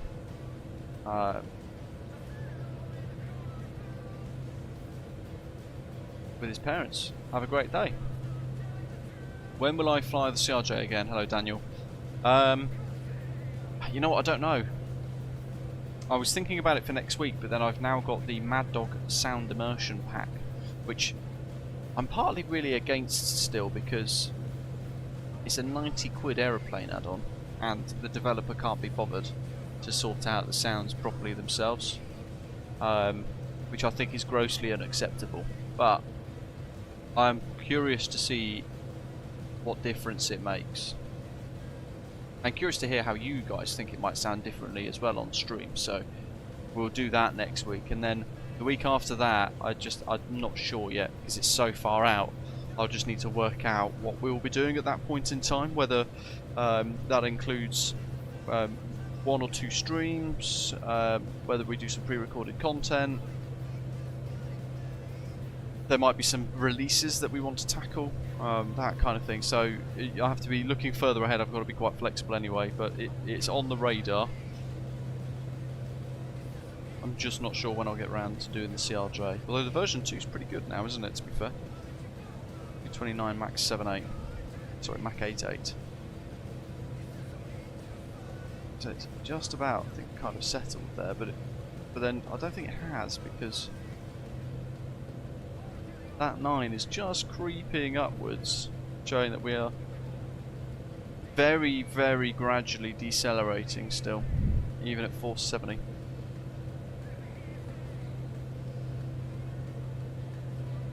If you really like the CRJ, Daniel, then yeah, absolutely get it for 2024.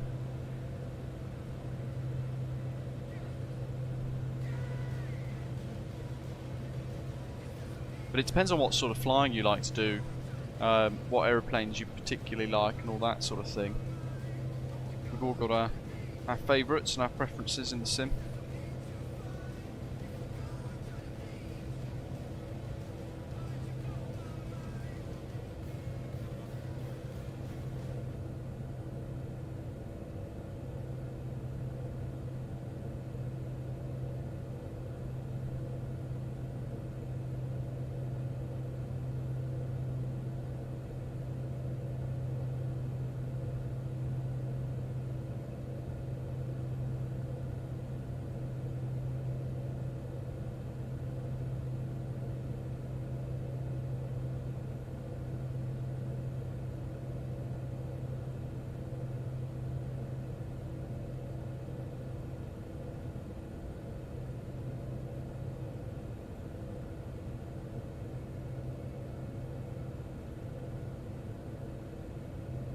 Bear in mind the Mad Dog devs are still developing the texture and sound enhancement pack. It's still in progress.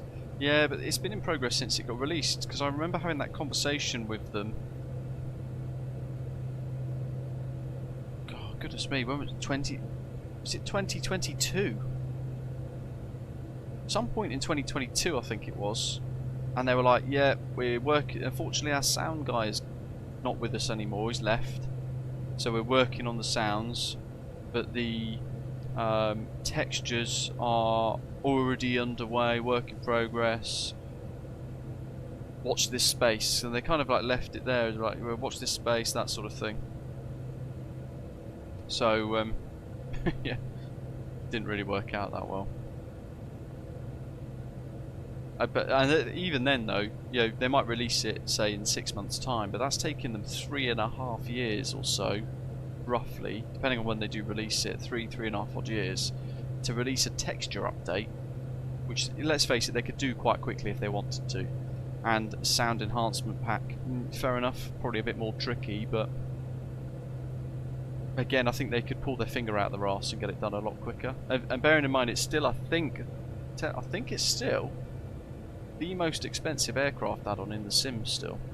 Correct me if I'm wrong, somebody, but I'm pretty sure at 90 odd quid plus the expansion, so you're looking at 120-ish pounds in total. I think it's still the most expensive.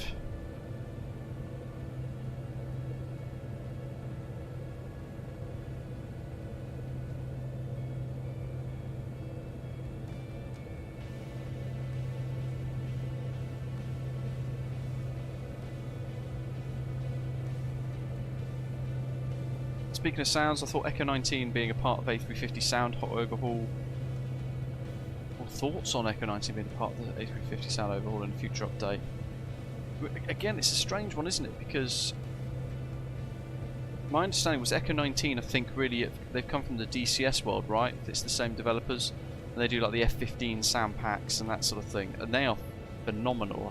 If I've got the right developer in my head, I think I have. Yeah, phenomenal sounds, but there's no experience in civilian airliners. But yeah, I suppose the military one's probably a bit harder to pull off right. So I reckon it'll be quite good. I think it'll be pretty decent sound overhaul for the A350. I mean, to be honest, I like the A350 sounds anyway. I can't remember there being a problem. That's an aeroplane we need to jump back into, because it's had multiple updates since we last flew it. There's just been so much going on since that I've not had a chance to jump back in. But yeah, I think next week Mad Dog, if not A350.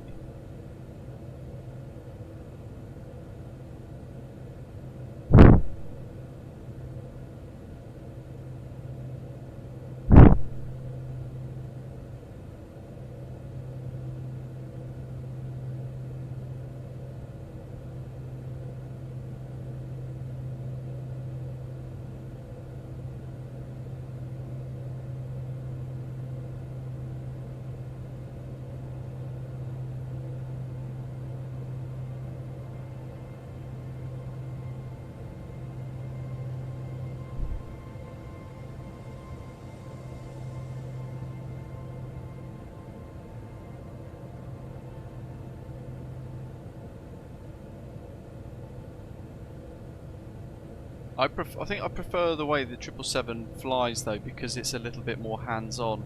And don't forget the architecture.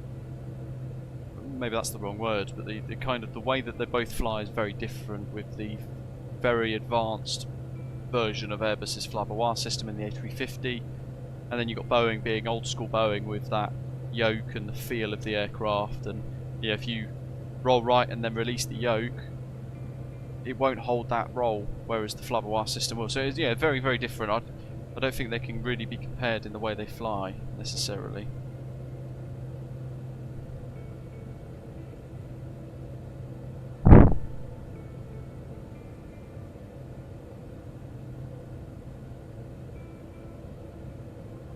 Will PMTG ever release the 737NGs for MSFS 2024? Yes. I think... Let me just check, because I don't want to misquote, but I think I recently read that they were in beta.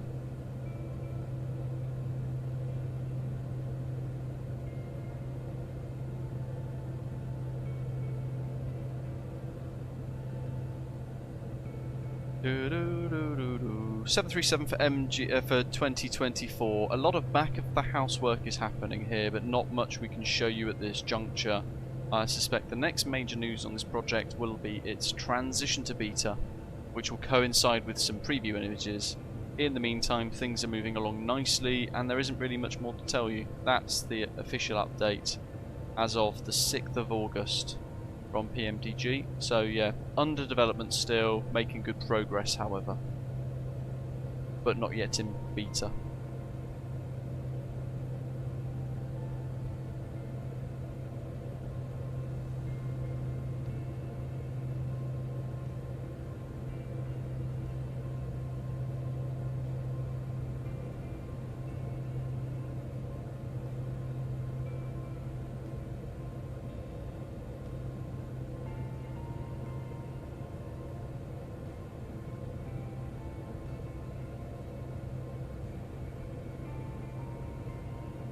What's the flight time from Port Lincoln to Adelaide, I wonder? Let me just punch it into SimBrief. What are we, 1440 now?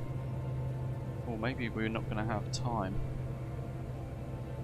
What's the air time for this hop? 1 hour 52. 13, so we've got about an hour left, 15:30. I said I'd pick the dog up around 4ish.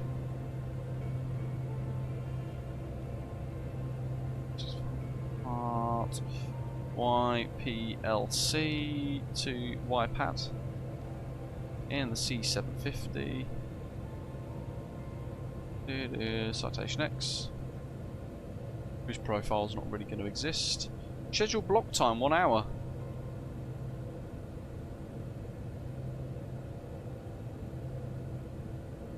What's it? It can't be like a. Maybe it is. Maybe it's a 30 or 40 minute flight. Oh, that's not going to work then.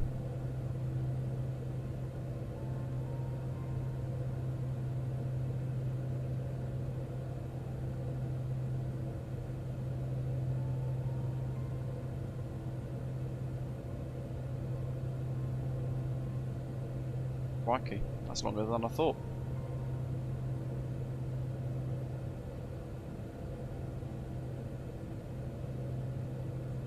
Absolutely baking in this room.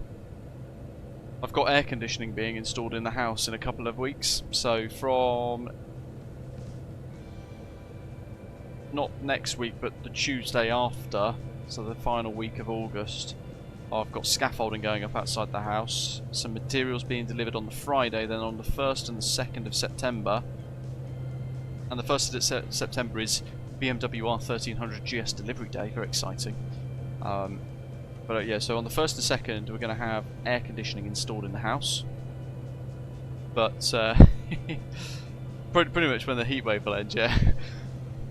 We can only really stretch the to basically have one in the bedroom, the main bedroom upstairs, and then one in the living room as well for the dog, because it'll be when she sleeps downstairs in the living room, we want it to be nice and comfortable. We've got a fan at the minute. And what I do is I kind of, she's got one of those little, like, how do you describe it? It's like a little jumper, but it's not. It's like, it's designed, you soak it, and then you put it on her, like a little jumper. But it's cold, and the material makes it, like, feel cool when it's wet, so it helps keep her temperature, keeps her comfortable when it's really hot. And what I do is I soak that and I bring it all out, and then I put that over her fan, so it turns it into like a mini pretend aircon unit while she's sleeping. So I thought we'd definitely have to get air conditioning in the living room. We definitely need it in the bedroom because it's really unbearable. And then I was going to put it in the flight sim room, but they wanted an extra £1,000, and I can't justify that. So that might be in a couple of years something we expand into, but unlikely. I think I'll just have to make do with the heat. But not many people in the UK have got aircon still, but it's certainly becoming more and more popular, because last year, I can't remember if I mentioned this when we were speaking about this back in July, but last year we got it all priced up and it was about £4,000. Now it's £5,000, so maybe next year it'll be 6. I'm thinking, like, I'm in the wrong job. I should have become a Sparky and then specialised in air conditioning installations, because I reckon over the next 5, 6, 7 years they're going to be phenomenally busy as like a business area. Mind you, I could always no, because I'd have to employ people, and that's expensive. But yeah, I've definitely buckled and got it. I think it's a worthwhile long-term investment in for the house. That's how I've kind of in my head justified it, like a necessary investment as well. But yeah, in the winter, if gas prices go crazy, which sometimes they do, what I could do is just turn the air conditioning on, and in the winter it works as a heater. Any estimate on the average cost of running it per year, Birdman? The thing is, it really varies. Depends on where you look, and also which make and model and power rating each unit has. So I'm probably looking like it's about £120 a year to service. So they're no different to a boiler service really. And then on top of that, bearing in mind I've got a plug-in air conditioning unit in the house. So I've got a plug-in air conditioning thing, a portable one in the house, which I then throw the pipe out the window. I've got this like plastic sheeting that then covers the window and seals the window shut so the bugs can't get in. And that's running every night at the moment, and that's probably adding to my electric bill for 20-ish quid a month, I reckon, or 10 quid a month.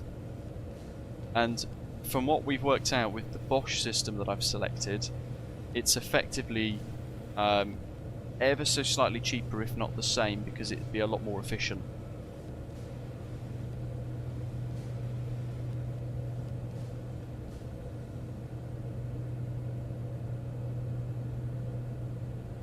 I think it's got to the point where it's almost like a no-brainer to have air conditioning. You go to Europe, granted, like, you know, in Spain their summers are a lot hotter and for longer, but I think it's got to the point really that the quicker you get it the better, because the costs are just going to become very astronomical, I reckon. That's in my head how I looked at it anyway, especially because they've gone up £1,000 in a year from when we last had quotes done. That's crazy.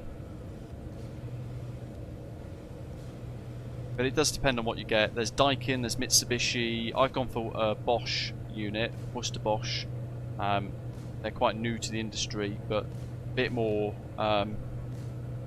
energy efficient. They've got different coatings on the fans, so they should apparently be longer lasting as well. We'll see what happens. I'm so looking forward to it though. It's so hot. There's 2 houses where I am that have got air conditioning, and I've spoke to them and they were like, it's a game changer. We should have done it years ago, is pretty much what they've said. You can leave all the windows closed, keep it nice and efficient, keep all the flies out, because in the summer you get the flies that come in and then just like do like little squares and fly around your room over your light.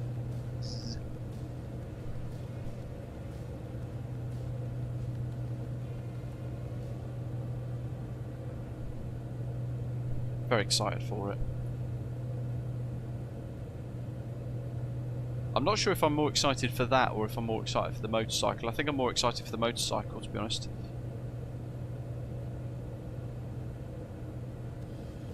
Although I've got to stop loading the credit card. I bought the new dash cam for the new motorbike on credit card.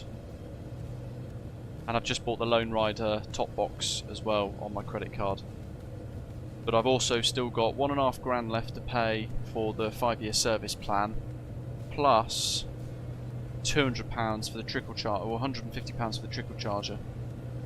So yeah, I've really got to stop loading stuff onto it really.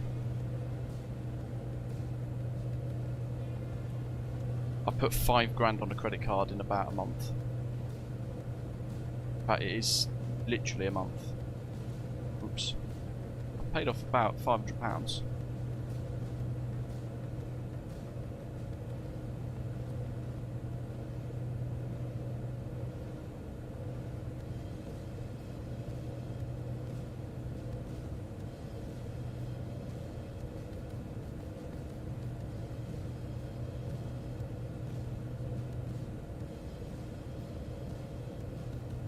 First of September commentator. So I was meant to get it on the 22nd of September, which, you know, is literally next week. I spoke to the sales chap and said, look, can I be cheeky? Can I push it back to the 1st of September and get one of the first 75 plates, so I can roll out on a brand new 75 plate GS? And he was like, yeah, we'll make that work.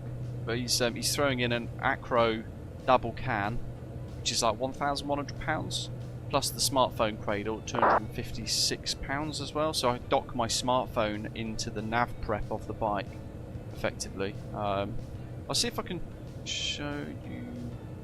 Do you want me to show you the configurator so you can roughly see what I've actually ordered? I'll just build it up real quick.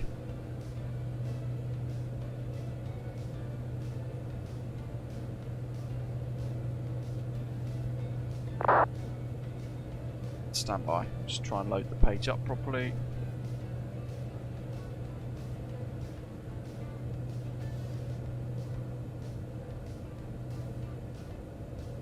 Right.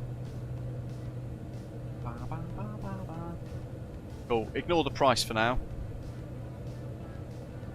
Oh, actually, that is the spec, except for the top box. So I need to take the top box off. Oh, and he's put the Enduro package on it as well. So we've got the Enduro pack. What's that? Oh, it's got a bigger bash plate thing. Interesting. No forged wheels. Black cross spoke. Double silencer. Chrome exhausts. Adaptive ride height control is not on it. Normal rider seat. Electric windscreen. Hand protectors. Seat heating is an option on it. Prep for nav device. DSA Gear Shift Pro. Riding Mode Pro. Sports brake. M lightweight battery. Oh, I don't know if active cruise control was on it. Oh, it's got the anti-theft alarm.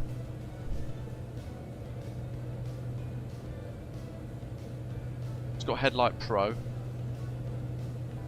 It's in stock, so the price at the top is exaggerated massively because it's already a bike that was in stock, so I've done a big deal on it.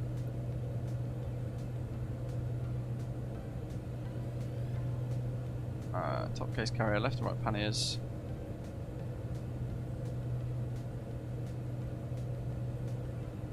Down the bottom somewhere. Click. Get rid of that piece of crap. So that's not it. There you go. So 250 quid for the smartphone cradle, which is like that. So it's the little thing on the nav thing. I can dock my phone directly to the bike.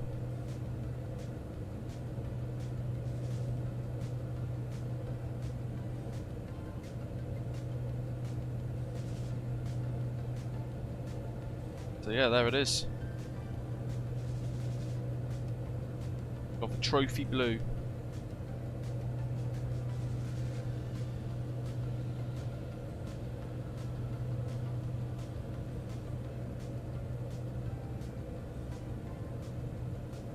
In stock though, it looks a bit different. Let's see if I've got a picture of it. Oh,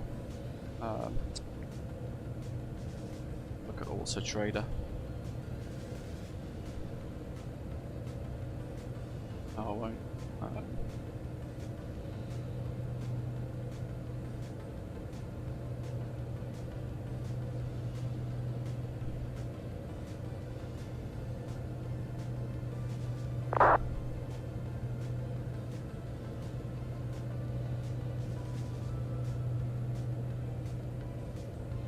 $1,300 GS.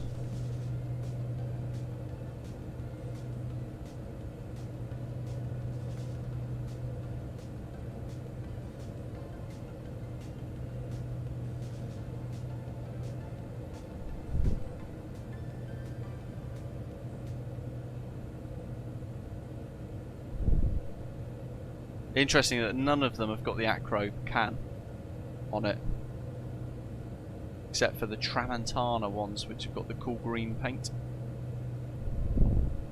And not many of them have got engine bars either, which I find strange.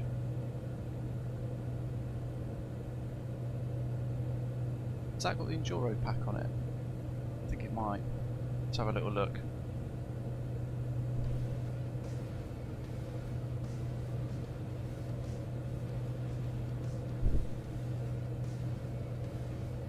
Yeah, right. Wicked. So there she is. So that is pretty much near enough the bike that I'm going to be getting, but it has the Acro can on that instead of that double silencer thing. But because it's got the Enduro pack, it's got the bigger bash plate at the bottom. It's got the engine bars just to protect the engine properly if I drop it, or if I'm filtering and I knock it, or whatever it might be. And then the indicators. Oh, that's better. Typically the indicators are actually on the handlebars on the new GS, but on the Enduro pack they actually get mounted next to the radar on the bike instead. What have we got? So they are there, you can see them there, they're next left and right of the radar itself. It's a little bit of a different place for it. I'm hoping I don't get those tyres. I'm hoping I get the road-based Metzeler Endurance Next 2s, I think they're called. Yeah, cracking bike, right?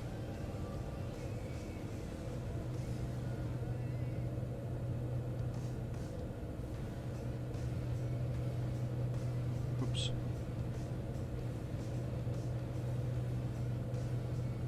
Can't wait.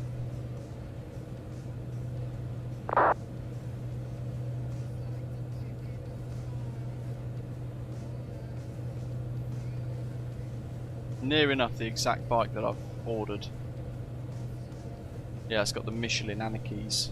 They're good tyres, but I don't want them to be that knobbly. I'd rather have more road orientated ones.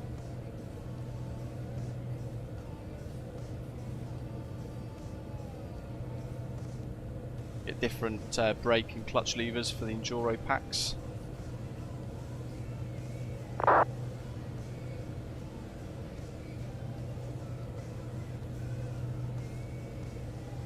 Lovely. Beautiful metallic paint. So yeah, it's near enough that bike there that I'm getting. Probably do a little sit rep. Getting sidetracked talking about motorbikes. Speed's bled away happily to 261. When am I top of descent? It doesn't give me any top of descent indication because I haven't put a VNAV profile in. What do we want? I need sit and brief. I'm going to put in an altitude just to quickly work out stuff. If not, I might have to do it old school and do math. Top descent just after Adelaide apparently. Salot, flight level 270.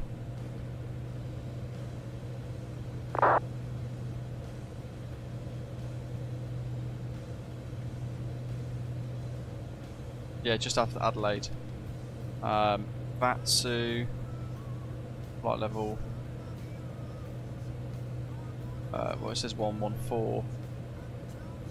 Actually, I want to be probably 9,000 feet at that point.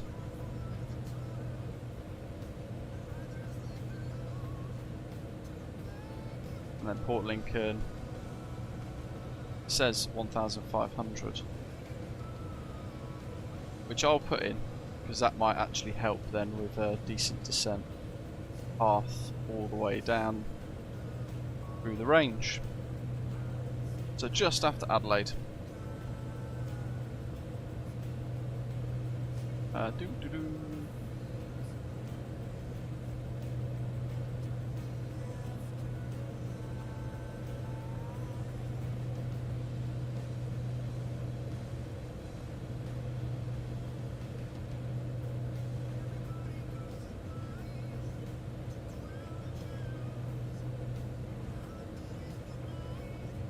Yes, AC Canadian Flight Sim is just really not a thing in the UK, even in a lot of office blocks, for example. It depends really. Where I work, the air conditioning is usually switched off in the summer and the heating is on, and then in the winter the aircon is on and the heating is off. So, yeah, they're taking the Tiger as Part X commentator, so that was part of the weird battle that I had, right? North Oxford BMW was superb. Didn't really have to work for a decent deal at all, and they were offering me £7,000 for my Tiger. I went to Vines in Guildford in Surrey because I'd heard really good things about Vines Group anyway. Apparently one of the best BMW Motorrad dealers that you could go to and buy from. Yeah, they massively lowballed me. I went to Vines in Guildford before I went to North Oxford BMW, really. And they said that they were going to give me £5,500 for my Part X. In which case I laughed and I said, "You're joking? I could sell it on Auto Trader for 8.5." And he went, "No, you can't. It's not worth that much." I'm like, "Okay, in your opinion, it's not, but we'll beg to disagree. There, we'll disagree." And then I went up to North Oxford instead and had some wonderful service with them.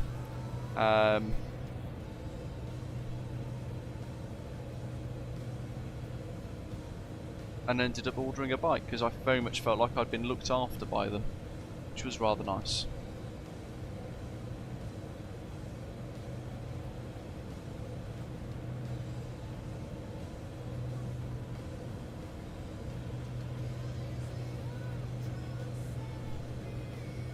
I'm just trying to find 1300 GS.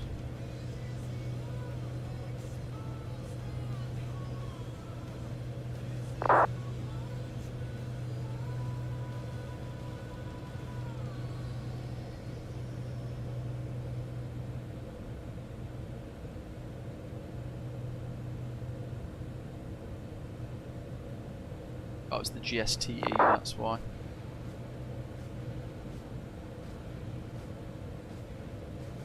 I'm trying to see if I can find my one that's new in stock, because it was at a different dealership and they had to make some calls to get it moved to Oxford. I'm wondering if it's online still.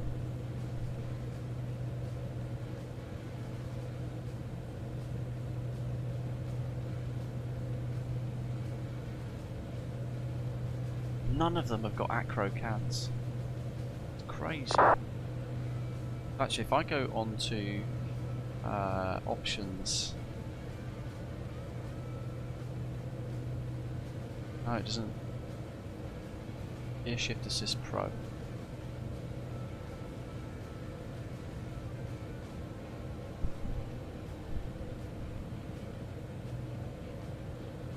Cotswold Motor Group in Cheltenham. I wonder if that's the one.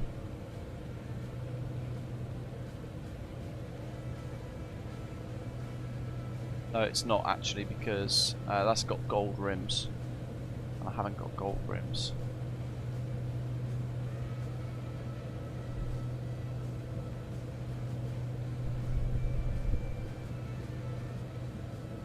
I'll change that to blue.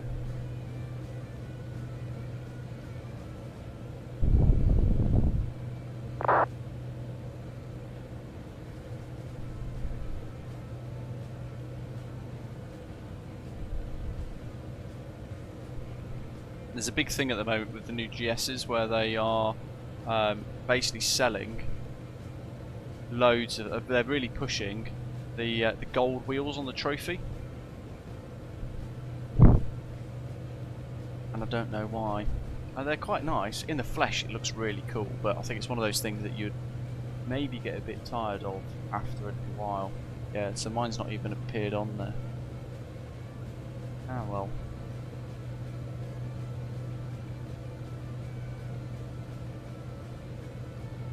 Daniel notes it's the Port Lincoln from Impulse Simulations in the title, mate, and in the description as well. So if when we get to Port Lincoln, if you go, my goodness, this is good, you can click the link and head to Contrail to purchase it.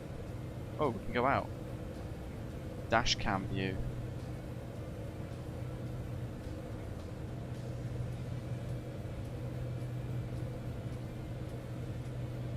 To make us suffer Canadian Flight Sim, that's the only reason why we can think of.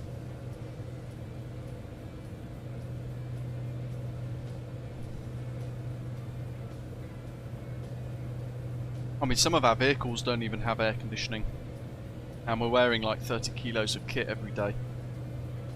So that can get quite uncomfortable. It's always a little bit of a scramble to get the big vans that have got air conditioning, or the little vans that have got air conditioning first, so that you've got some aircon.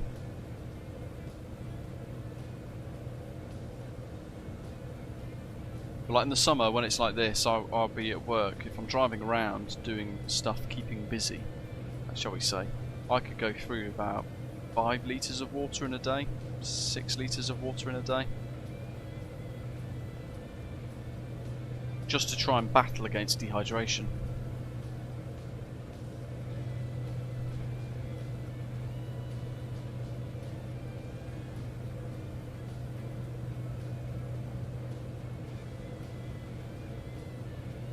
Bizarrely, one of the houses here that's got air conditioning installed, you never see the fan moving, so it's like they never ever use it. They've got it installed and now they just don't use it, and I don't understand why. One of the good things actually about it as well is it acts as like an air filter, so it takes the air in and it cleans it. So like fluff, dander, dust. Certainly if my dog then shakes and releases a load of dust into the air from a coat, then that can be kind of, the air that's containing all of that can be cleansed by the air conditioning unit. It's got a load of cool filters and things in it that pull the air in, clean it, push it back out again into the air conditioner, which is quite clever.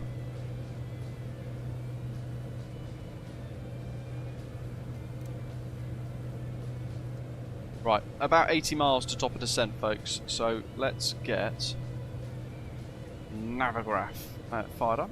Just have a little look. So that was Shellharbour.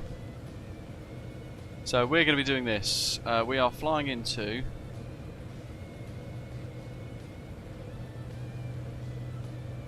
there we go. La, la, la, over the top of Adelaide, MK Studios Adelaide.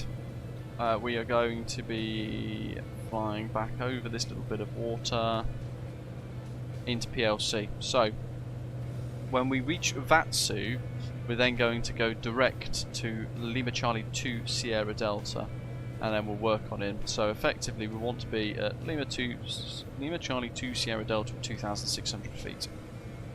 We're then working 300 degrees, level at 26, and then turning inbound 010 degrees for the RNAV for runway 01.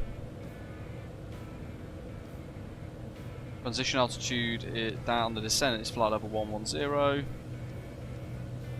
and we'll go for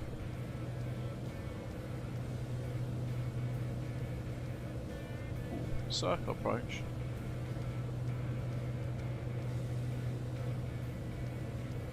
We'll go for 720 as a forecast terminal QNH, because I'm not sure how accurate the actual aerodrome QNH is, because it's closed in real life, so I don't think there is a METAR for it, and there's certainly not one on Navigraph that we can use. So we'll go for 720 for decision altitude. Airport elevation is 36 feet, so 720.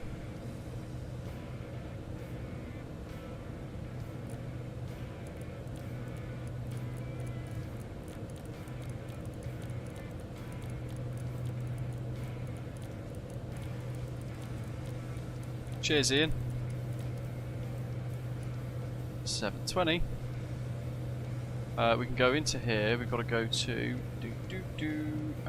arrival, runway 01. Oops, it's a bit offset that. Approach. RNAV 01. Lima Charlie 2 Sierra Delta. We'll make sure we select the right one. No star, activate. Then we will have VATSIM, PLC, discontinuity. So let's delete that and delete PLC.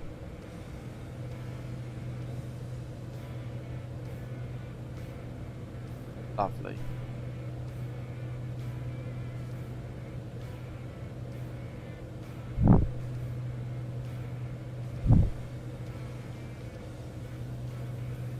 Elevateex wind 260 at 6.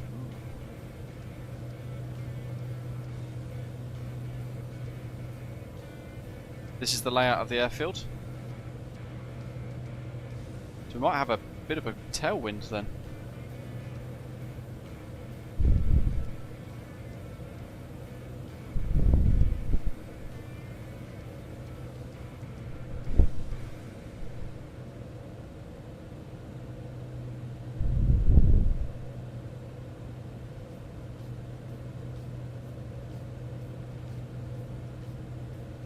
The terminal is up here. Oh, no way, there's a gravel runway. How cool is that? Oh, that 05 and 23 is a gravel runway as well. That's mega. I'm tempted to land on the gravel.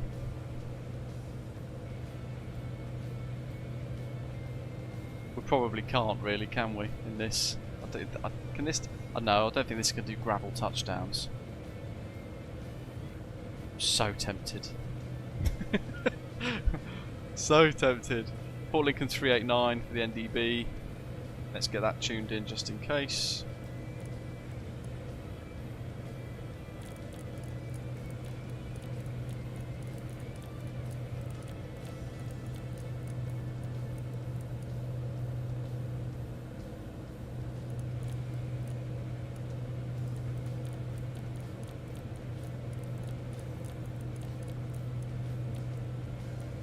389. Awesome. Yeah, very true, Ian.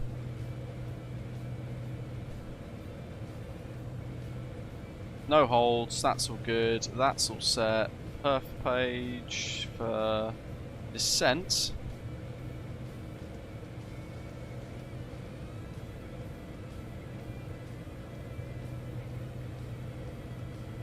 Oh well, landing. What we got, wind was UNH1022.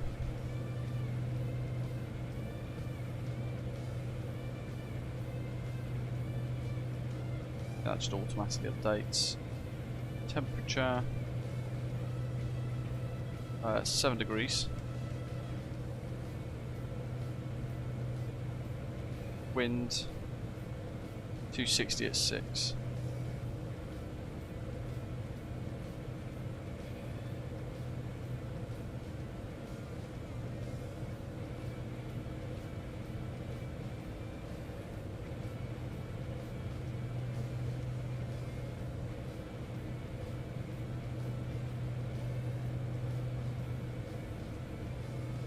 That's good. 1 knot tailwind, 5 knot crosswind. VREF of 118. Look how slow that is. It's so cool. This thing is an absolute missile, and then when you want it to slow down, it can fly so slow on approach. It's basically just good at everything. Have I still got Navigraph up? I think I do. So we've got ADFs tuned, VORs tuned. Not VORs, sorry.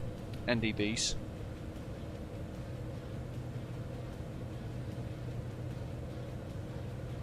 I'll show you Navigraph again briefly to show you some of the charts. So we've got runway 01, which is the RMP we're doing today.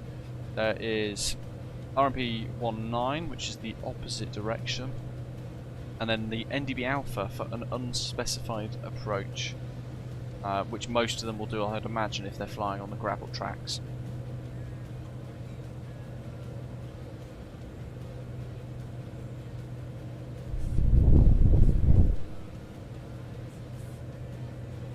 Missed approach for us is basically track direct to LC2SH, basically fly runway heading for 3 miles, then track 010, climb to 2600. Keep it nice and simple. Basically fly runway heading, climb to 2600. Adelaide in 50, up above, down below.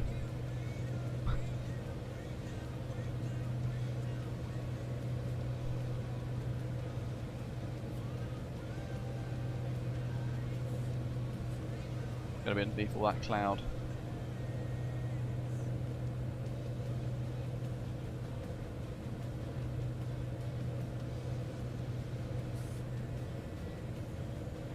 The speed run to Adelaide is definitely not happening. I thought by the looks of the map it would be like a 5-minute takeoff, skim the sea, land. No, it's like a 40-minute flight time. Port Lincoln is Roger's home airport. The new approach to 01 comes over the town and his house now. Was lots of complaints from the town folk when it came into effect. Question for you then, Roger. Who and what uses the gravel runways and when do they get used, if at all? I would imagine you never see private jets land on them, right? Is that the Avionics fan?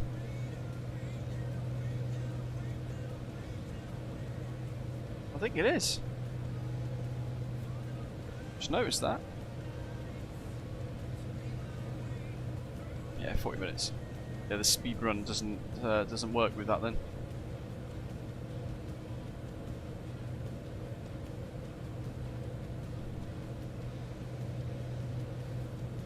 Fair enough. We'll stick to 01. Yeah, you could definitely. Oh, yeah, you could land Greason on the gravel runway, MPS.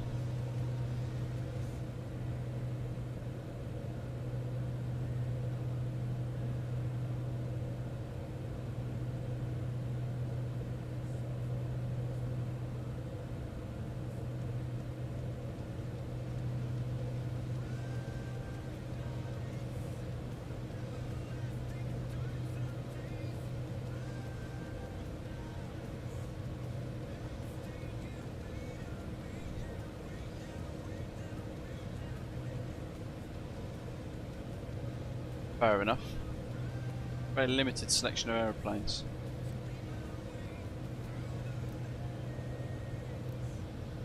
What do we want? Turn. Range. So, outs is up here. Let's spin the wheel all the way to 2500. Set that. Go for continuous descent. All the way down. Unless for some reason we need to stop. Push to sync the heading.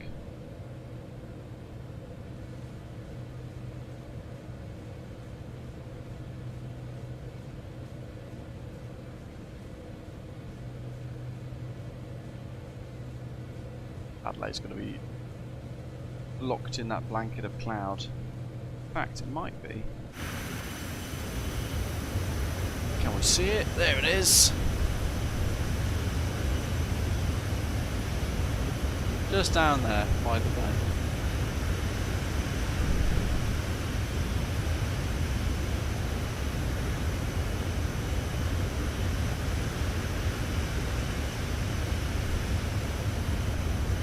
Just about to see it over the nose.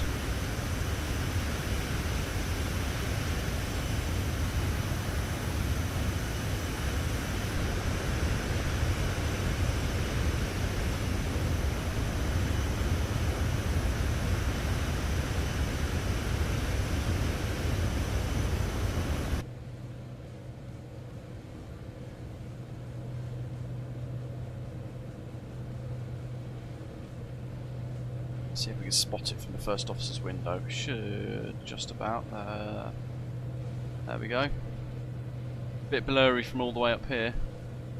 In fact, no, that's not it, because we're overflying Adelaide directly as part of our route. Where is it? Oh, yeah, it's right underneath that cloud there.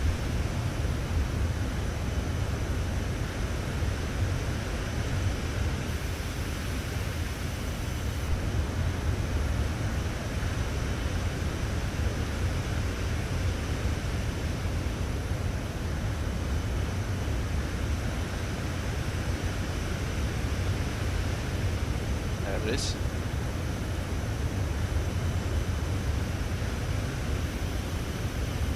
And in fact, you've got a little bit of the central business district showing up. I'll just move that around. You see the stadium and all that, so I've just got the Adelaide pack installed. But that is now. We'll call this top of descent. Why not? Let's get it down.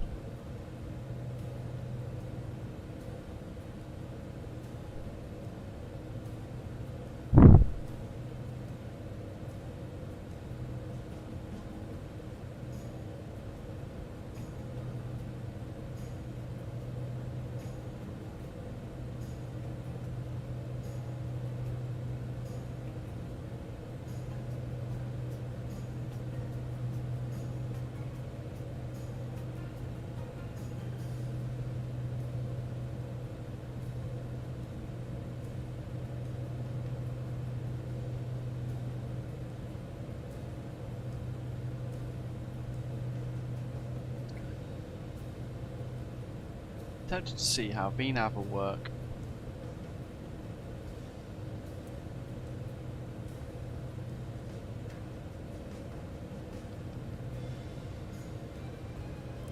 But like in the CRJ, I like to descend on vertical speed mode.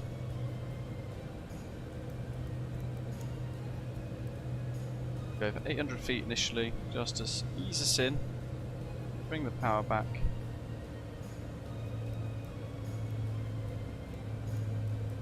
$1,500, 1,800.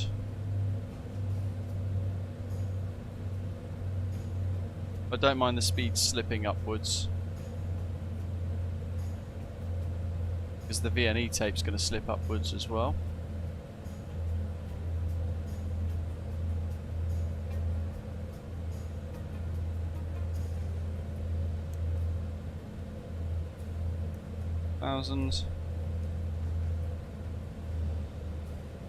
Go for about 62% M1-ish. Go for 2500. Is there a bottom of descent marker on this? I don't believe there is.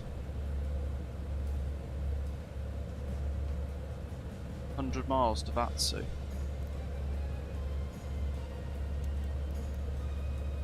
Okay, well let's do 2,000 feet per minute, just see how we get on. I feel like we've got that's a long old top of descent.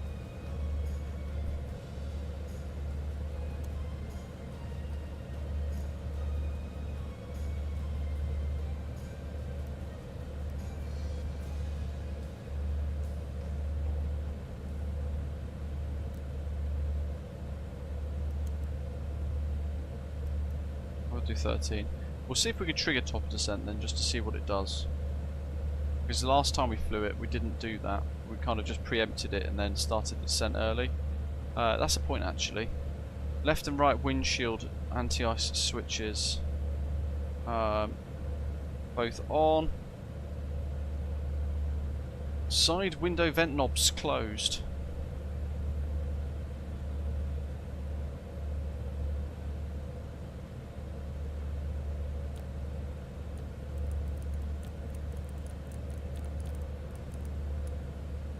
Pressurization check, set landing elevation. Oh, that's really difficult to see, isn't it? That needs backlighting.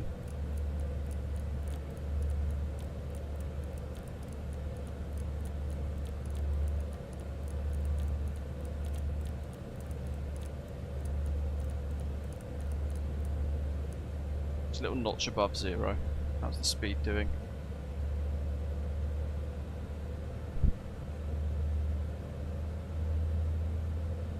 Anti-ice as required. We've got the barrows set. APU as desired. We'll leave it off for now. Exterior lights through 180 as required. Altimeter transition level set. Okay, so the rest we can pick up later.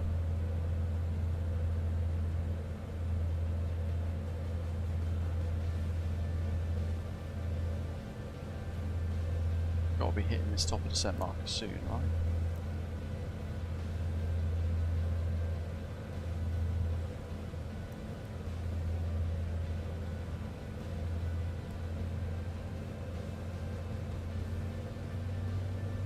Crank her up.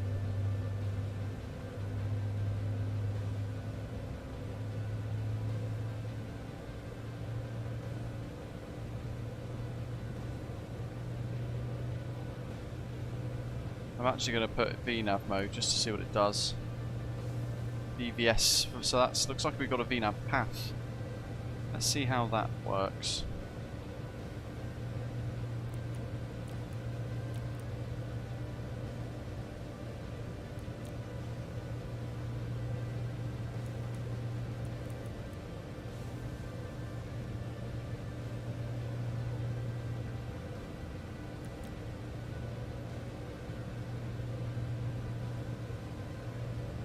Here it comes.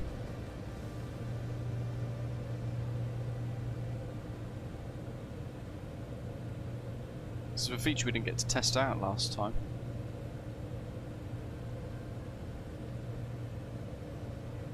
Right, there we go, VNAV path.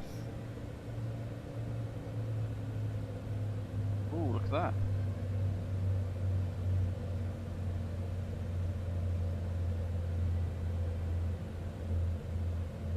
It's given us there a recommended speed indication as well. A little arrow. It wants us to position the speed needle there. We are descending pretty quick, to be fair. Although Mach decimal 87, that will rapidly change and decelerate as we descend. So 280 on conversion will be alright. But yeah, for now we'll descend fairly quickly. See how it handles that. Ian's almost there. He's on his way in.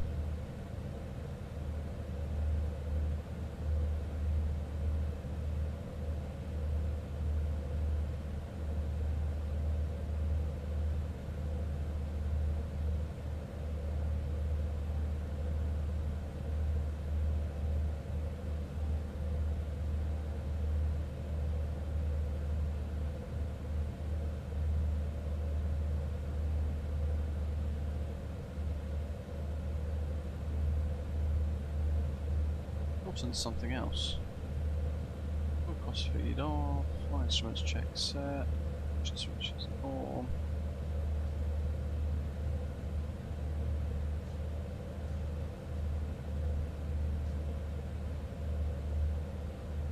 Shielded. Transition check. Signal bar as desired. Advisory lights as required.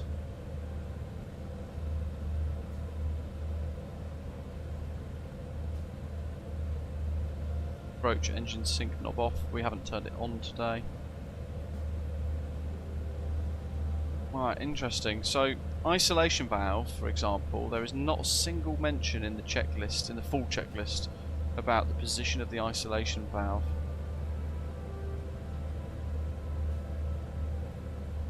It's not in the compressed checklist either.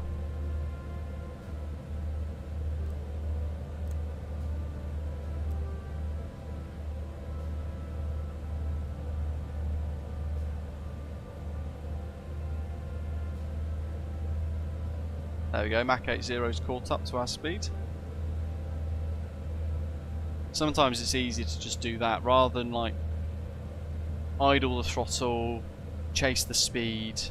That little magenta speed bug will creep up with Mach 80 all the time, and then you're finding that you're then chasing it back up again, trying to accelerate the aeroplane when it's more efficient probably just to do the way kind of a descent like I've just done. Set power at the conversion speed and then just let it match. And then when you're there, you still need to like change the throttles. Now I'm feeding power back in.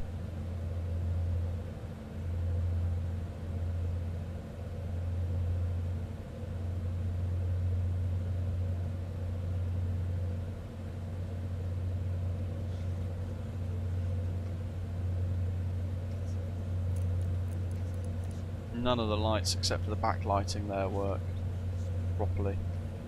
None of the standby instruments have got any decent backlighting.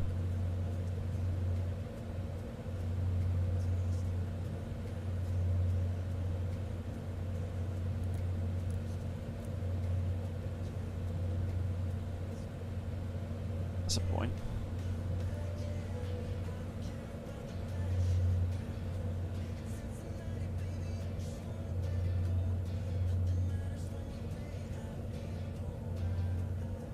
Where are passenger safety lights? Can't see any anywhere. Seatbelt on, please.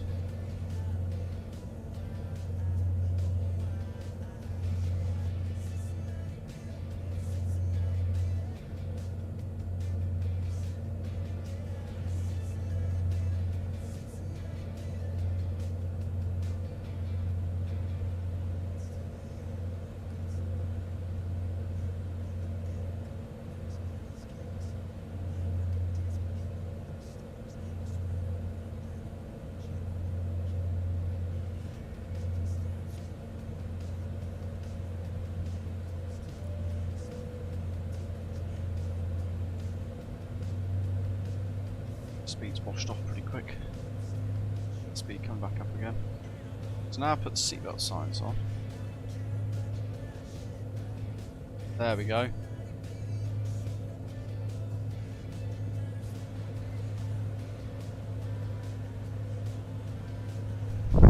Found them.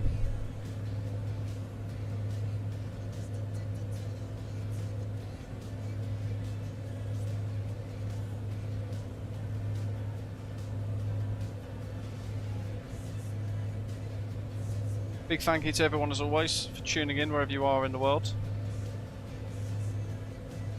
Those of you who've hit the like button as well, appreciate it. Friday streams at the minute seem to be a little quieter than usual.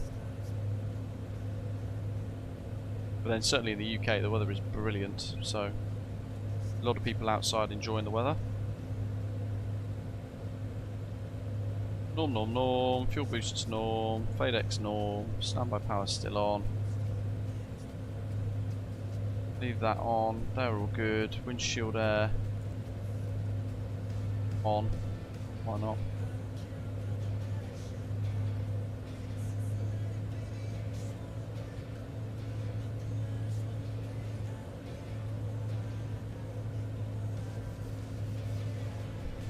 a big descent.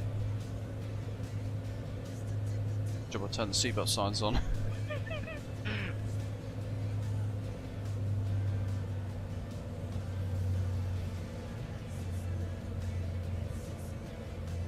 $50 miles to go. It's a bit steep, this one. 4,400 feet per minute. For Vasil at 9,000. Oh no, not Vasil. VATSIM.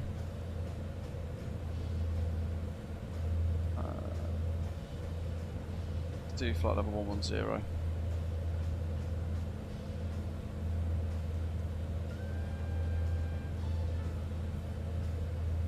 Sim brief. Try and have a quick check of the actual routing and see precisely where it thinks we should be on the descent phase. Or VATSIM. Flight level 114. Okay, that'll do.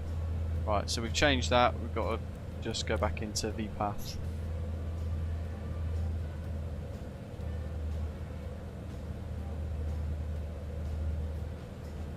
Jesus, I wonder what the G reading of that was.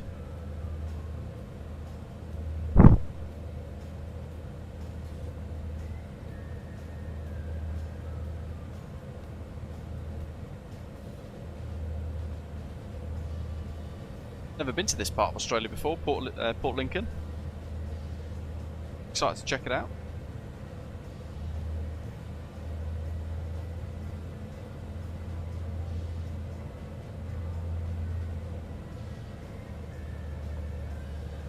It's calling for a much slower speed as well now. Well, actually, we're bloody high, you know.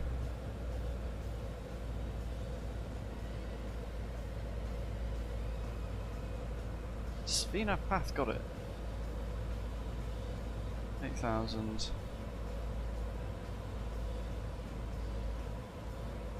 Let's go for 7,000, shall we?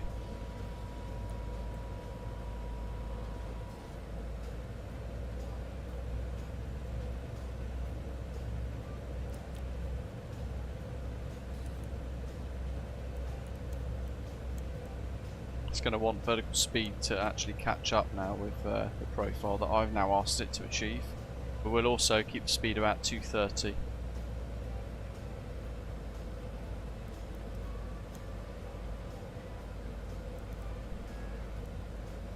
$2,500 per minute. We'll see how we get on for there.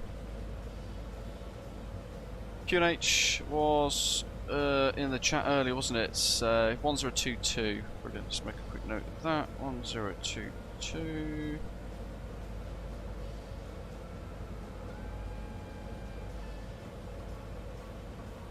Basically, I just don't want the speed to creep over 250 this next little bit. To be fair, I might just come out of VNAV mode.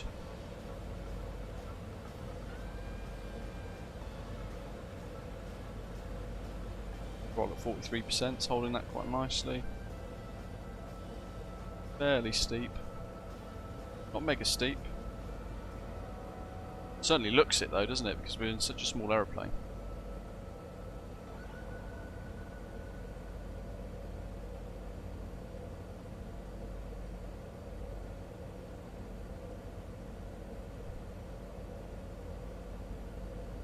Punch into the clouds.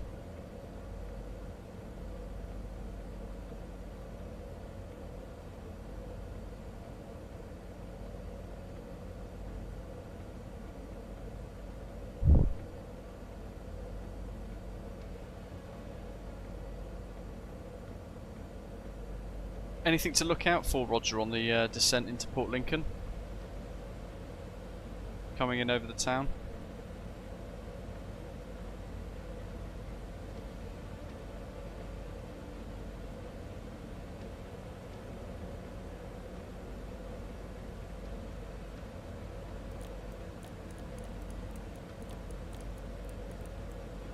$1022.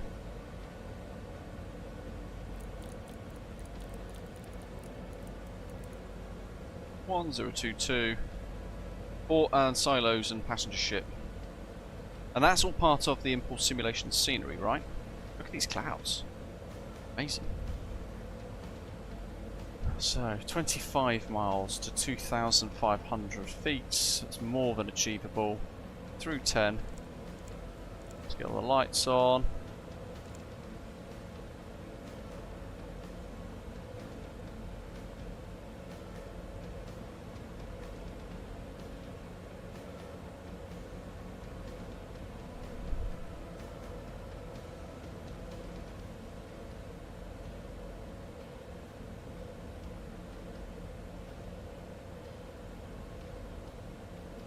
Yeah, I think that's a really nice touch, Roger. Because the airport sceneries don't just stop at the airport, right? When we're flying in on approaches like we're about to, or departing an airport, having that kind of more realistic life around the airfield around you, I think is really nice. Oh yeah. Back on a VNAV path now.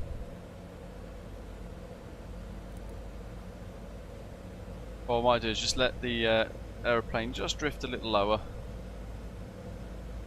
for a bit.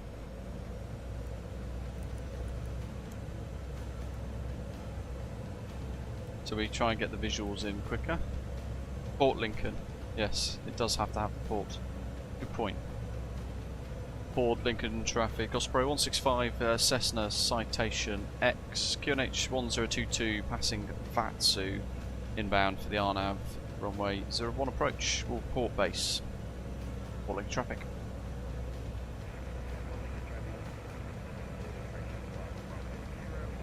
We've done alright to catch up with you, Ian.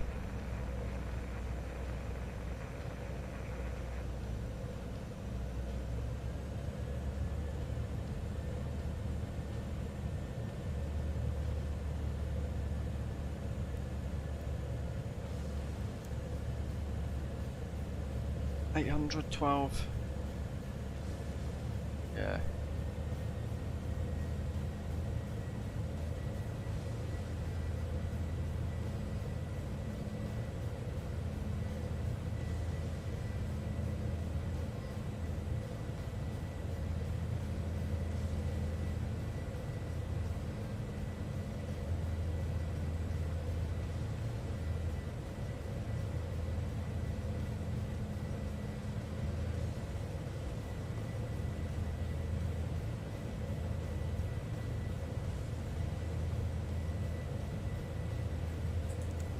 Okay, right. Slats and flat 5.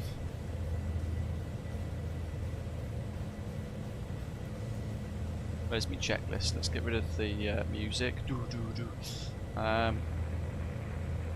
Okay, so that's all good. Altimeter set, exterior lights set, APU will leave off, anti-ice switches are as required, elevations are already set, landing data is confirmed, crew brief complete, avionic flight instruments are checked and set. And we're tracking the NDB as well, just because.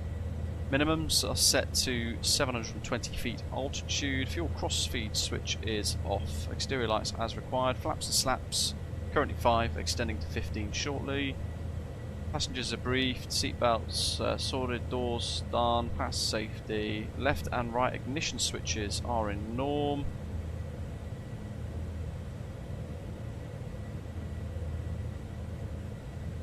Engine sync knob is off. Before landing is going to be flaps as required, speed brakes retracted, ICAS check, speed VREF.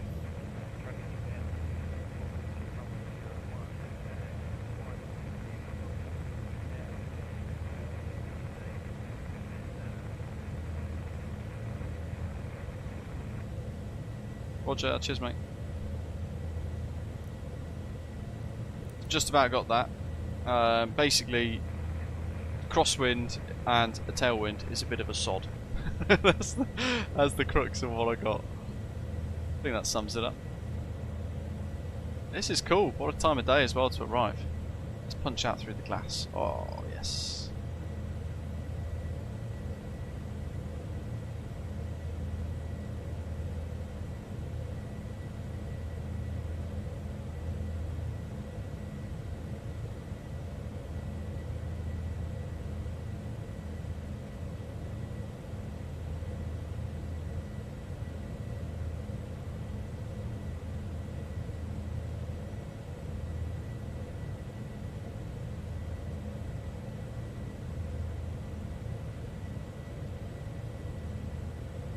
Okay, so the town itself is actually around L2SF, which will be on short final. Half banks deactivated, that's all good. 208, we're happy with holding that speed quite nicely. It's a nice gentle arrival in.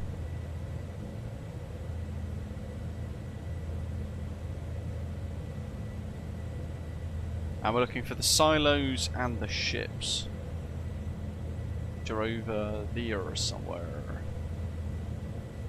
Oh, in fact, there's the ship. Oh, and there's the silos. That's exciting. Does it move, Roger? It says you'll fly over the heart of the town, big town, straight across the marina, through the town, then out across the bay to the airfield. It's a fun approach. But it already looks really good, doesn't it? Very excited for this.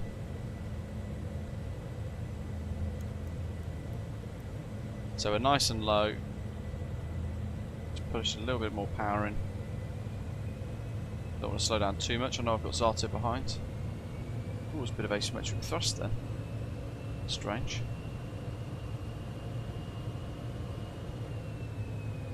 Maybe my honeycomb Bravo is starting to throw up some problems now as well. Oh, you know what? It's the cruise gate. Yeah. There's no happy medium, basically. So we'll call LC2SD as our base leg. We also want inbound course is 010. In fact, I don't need to use that. I can use this.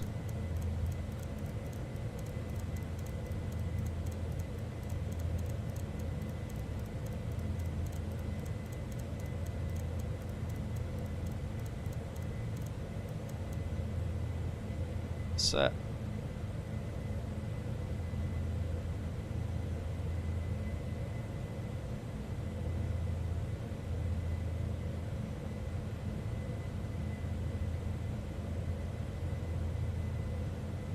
So that's 2500.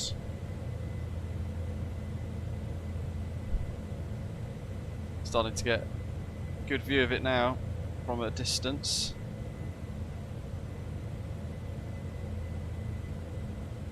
The airfield is over there somewhere then.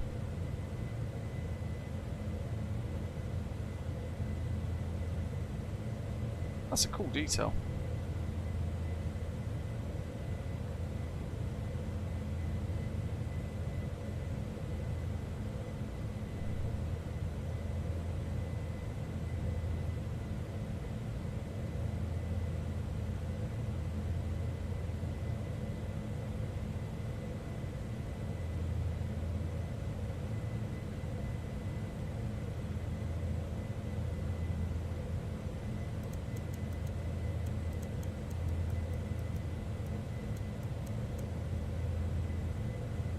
I set 1000 for now just to see what it does.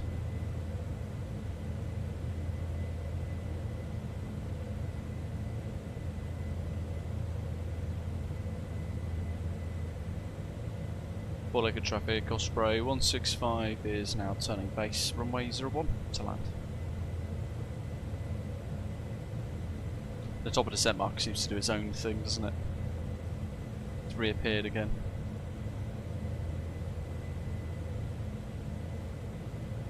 So our approach speed is 120 knots. We'll try and hold around 180 for now, for as long as possible. Enjoy the views. Keep her on the autopilot. Okay, there's the ship. So if we are going to fly directly with them to the right, we do this. Who's put the speed brake out? Not me. How long has that been out for? Port Lincoln traffic, Citation X08 Echo Sierra. Strange. I would have had so much drag. For some reason I had speed brakes out. Correction, right downwind. Well, I reckon I must have knocked them perhaps when I was walking around the aircraft. What do you reckon? I think that's probably what's happened. I don't know if approach mode is going to actually work. We shall see. See a lot of fish rings in the bay with big tuna and kingfishers are farming. Wow. Portland, November 60 Echo Sierra, correction on that runway. It's going to be runway 19, runway 19. There he is.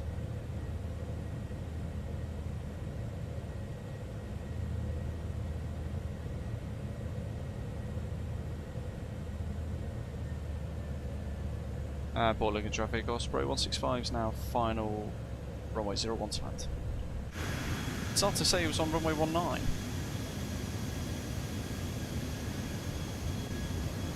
There's the ship.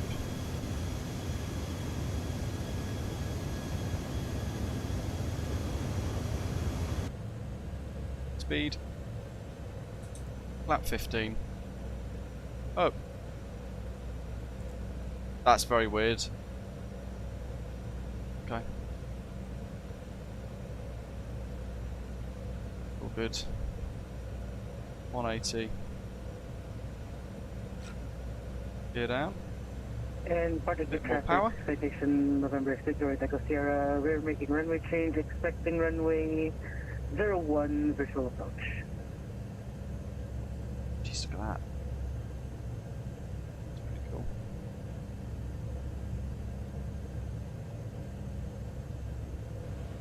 Yeah, so in lieu of any ATC, I'm kind of just using the charts to fly the pure approach, really, more than anything, Roger.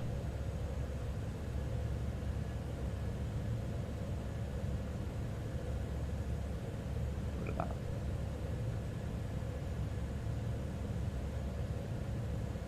Okie dokie.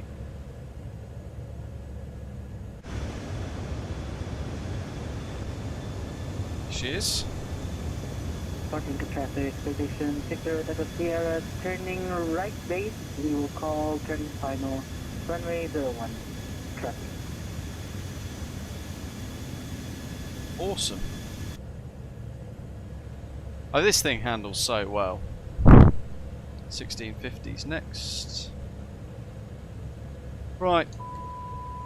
Autopilot off, my controls. We'll set missed approach, which is 26. Take that spinny wheel, because this now absorbs a lot of my thought process trying to fix 2600. There we go.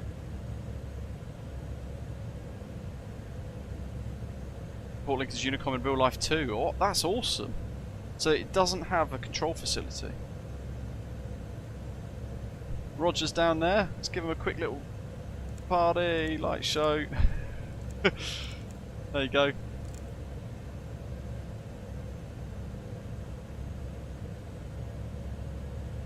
Let's focus back on the approach. Look at that. There is a bit of a crosswind. What a beautiful landscape. Guys, a whopper of a crosswind. 25 knots now gusting against us. Jesus. And an 8 knot tailwind. We could brake and do a circle to land, I guess, potentially. Oh, I reckon we'll be alright. I'm just keeping the speed a little higher than the suggested 120.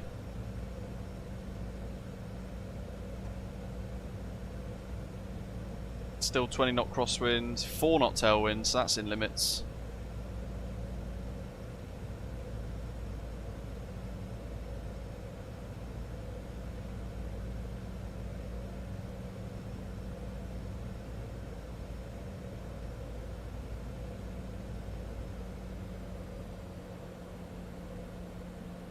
Oh, a little boost there of the tailwind.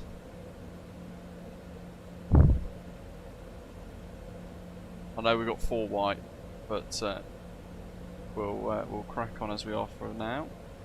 Port into traffic, Citation 60 Echo Sierra, turning final, runway 01, we'll call final approach. Looking ahead. Whoa, it feels quick. Whoa-wee! What a crosswind! Oh my goodness me! And manual brakes. Speed brake as well.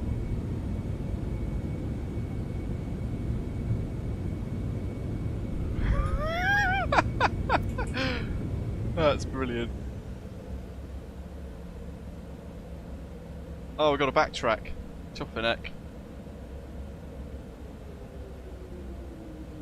I love the brake noise.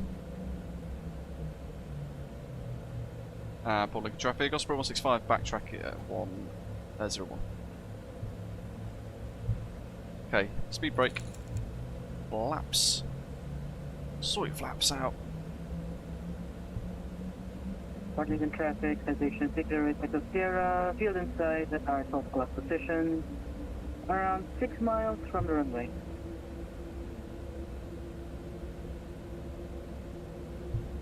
Well clear by then, Zato.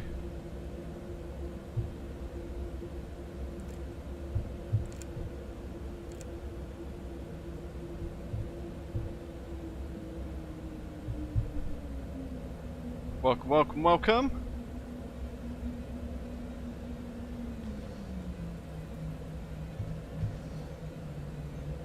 To Impulse Simulations, Port Lincoln.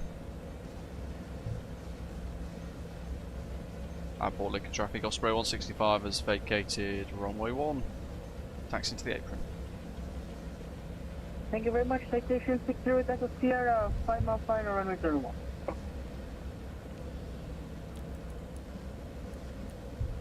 Whack that on standby. Weather radar off. Map off. Clear that. Look at this.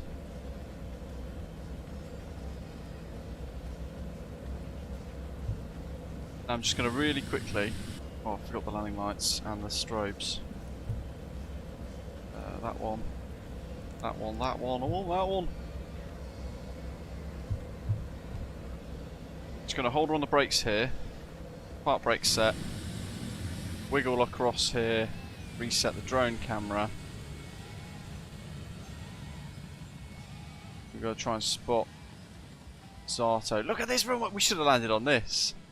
Look at that.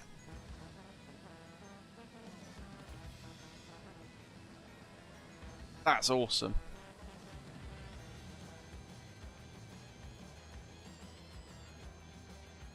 Right, where is he? I love how the ships, the silos and things are in the background. We'll centre on the runway so that when we do spot him, we can see how much crab he's got.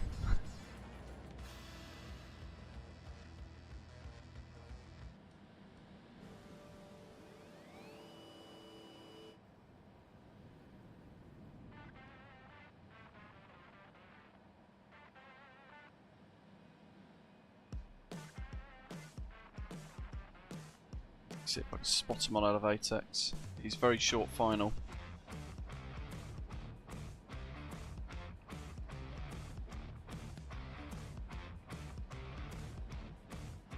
Where is he? There he is. Oh boy.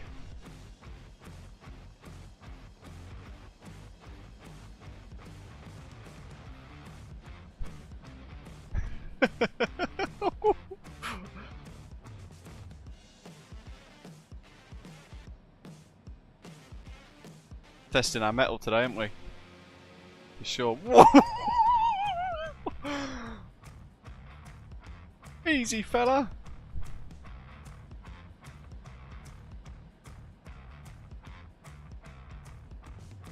Whoa!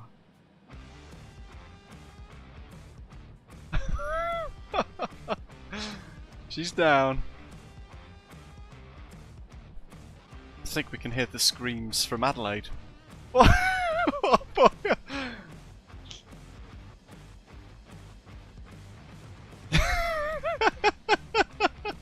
He's just quickly mowing the lawn. Is he gonna stop? Oh no. Oh dear.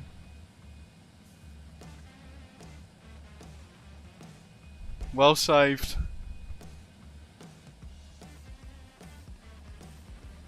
It's a bit nippy today. Right, let's get her parked. Citation 608 Echo Sierra, backtracking and reserve. Bar break off. Good to hear you're still with us, mate. I need new pants.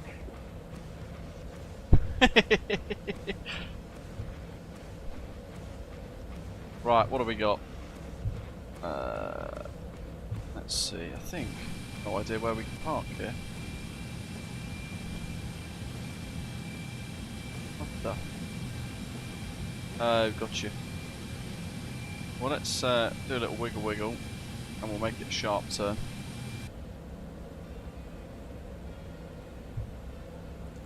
Taxi lights.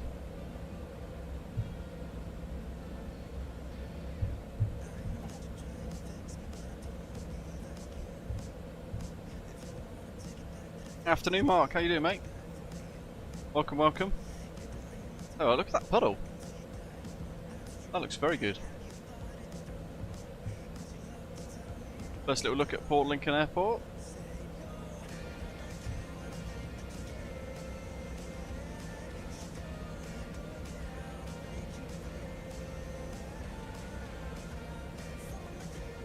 I mean, we wouldn't ordinarily park here, but we will just for today. We'd park there effectively next to the GA, so. Right, parking brake is on. Shutdown checks. What have we got? Park brake set, anti-ice systems, all off. Cool. Pop that off. Static pitos. Cross reversers to cut off. Iris mode selectors off.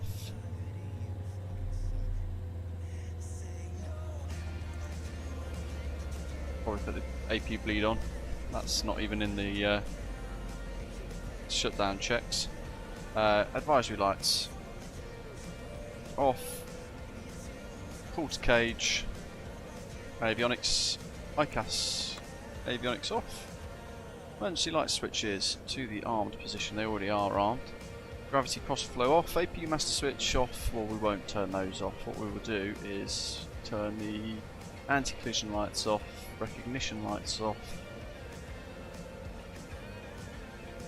And have a little look. There she is. So,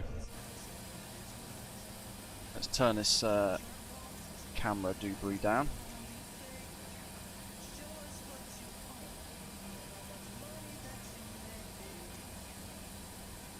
Just before we explore, we'll go on to New Sky and we'll see how we've done on the score. We probably have been absolutely pummeled for the bounce that we had. Tiny profit.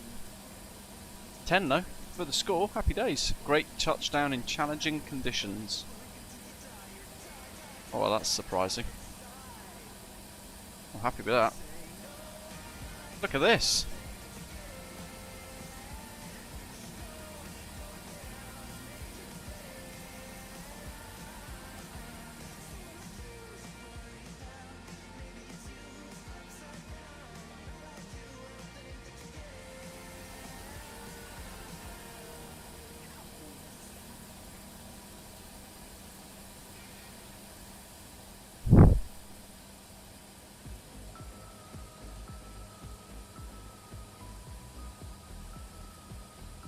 That's cool. I noticed that as well. Guinea Airways Limited, Royal Mail.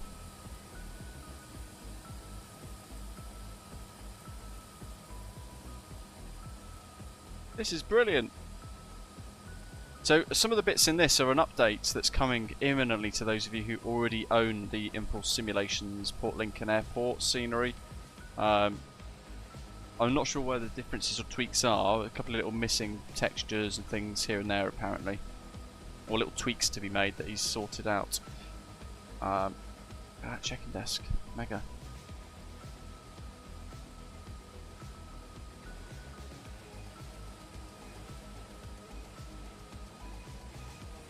"13 cabs, airport shuttle." A couple of flickering textures there. Oh, that's a cool texture. That must have been a right nightmare to actually create and pull off.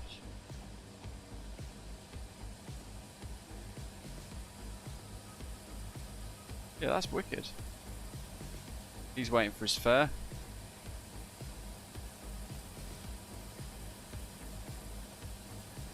That's a cool looking airport, isn't it? Right, what else have we got on the outside?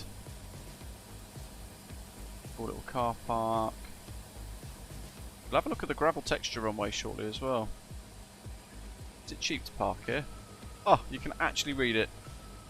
$6 Australian for a day. That's amazing.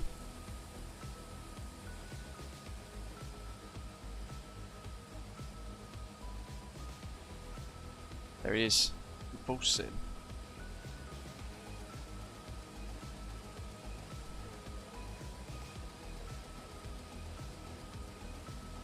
I do absolutely want to visit Australia.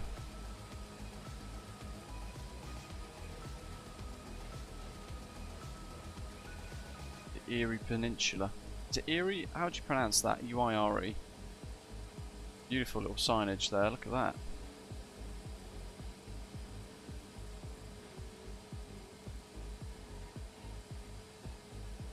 Off they go towards Port Lincoln. Let's go this way.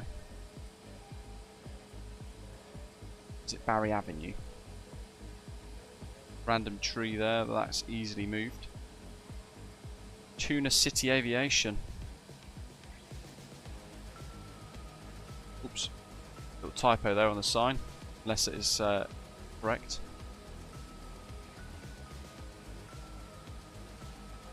Air. Right, gotcha.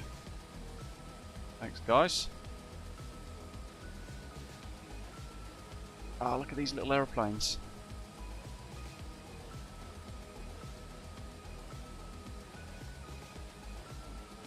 What's cool actually as well is bits that you're not necessarily going to go to have been kind of not left, but you've got the road stretching all the way out to the edge of the airport over there, which is really cool.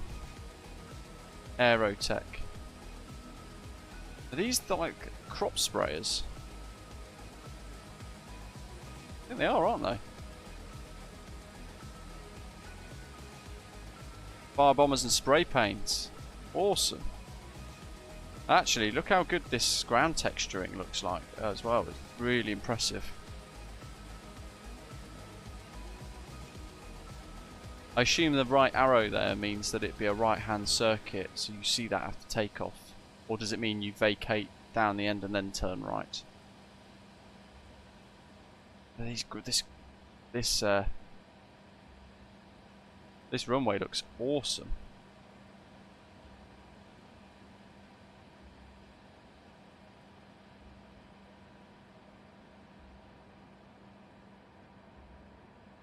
Yeah, they absolutely do. It's been a while since we visited an Impulse simulation airport.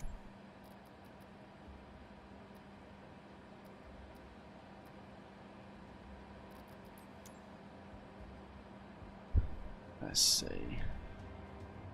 You can see Bankstown Airport. Is that another Impulse airport, is it? Oh, what a beautiful landscape look as well. And the road stretching around the airport is in there as well, look.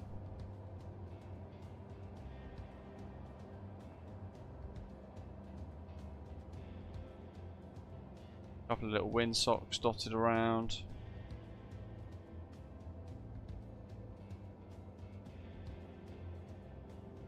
Look how good that looks.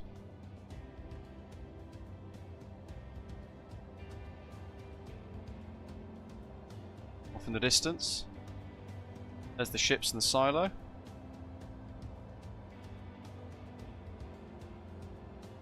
think that's everything, right? Farm over there.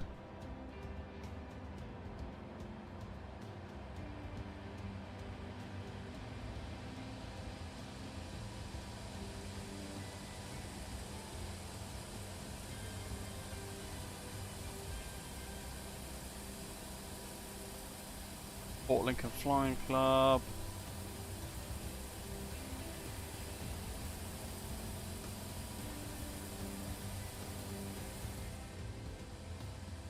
GAA terminal. There's the Tuna City Aviation. Roger, thank you for your input, buddy. It's been really insightful. What a phenomenal part of the world. Look at that. I'll leave you guys with this sunset. Thank you very much for watching, wherever you are in the world. Little helipad there in the middle, nestled away as well. Hope you've enjoyed the flight today. Ah, there's Badger. Epic.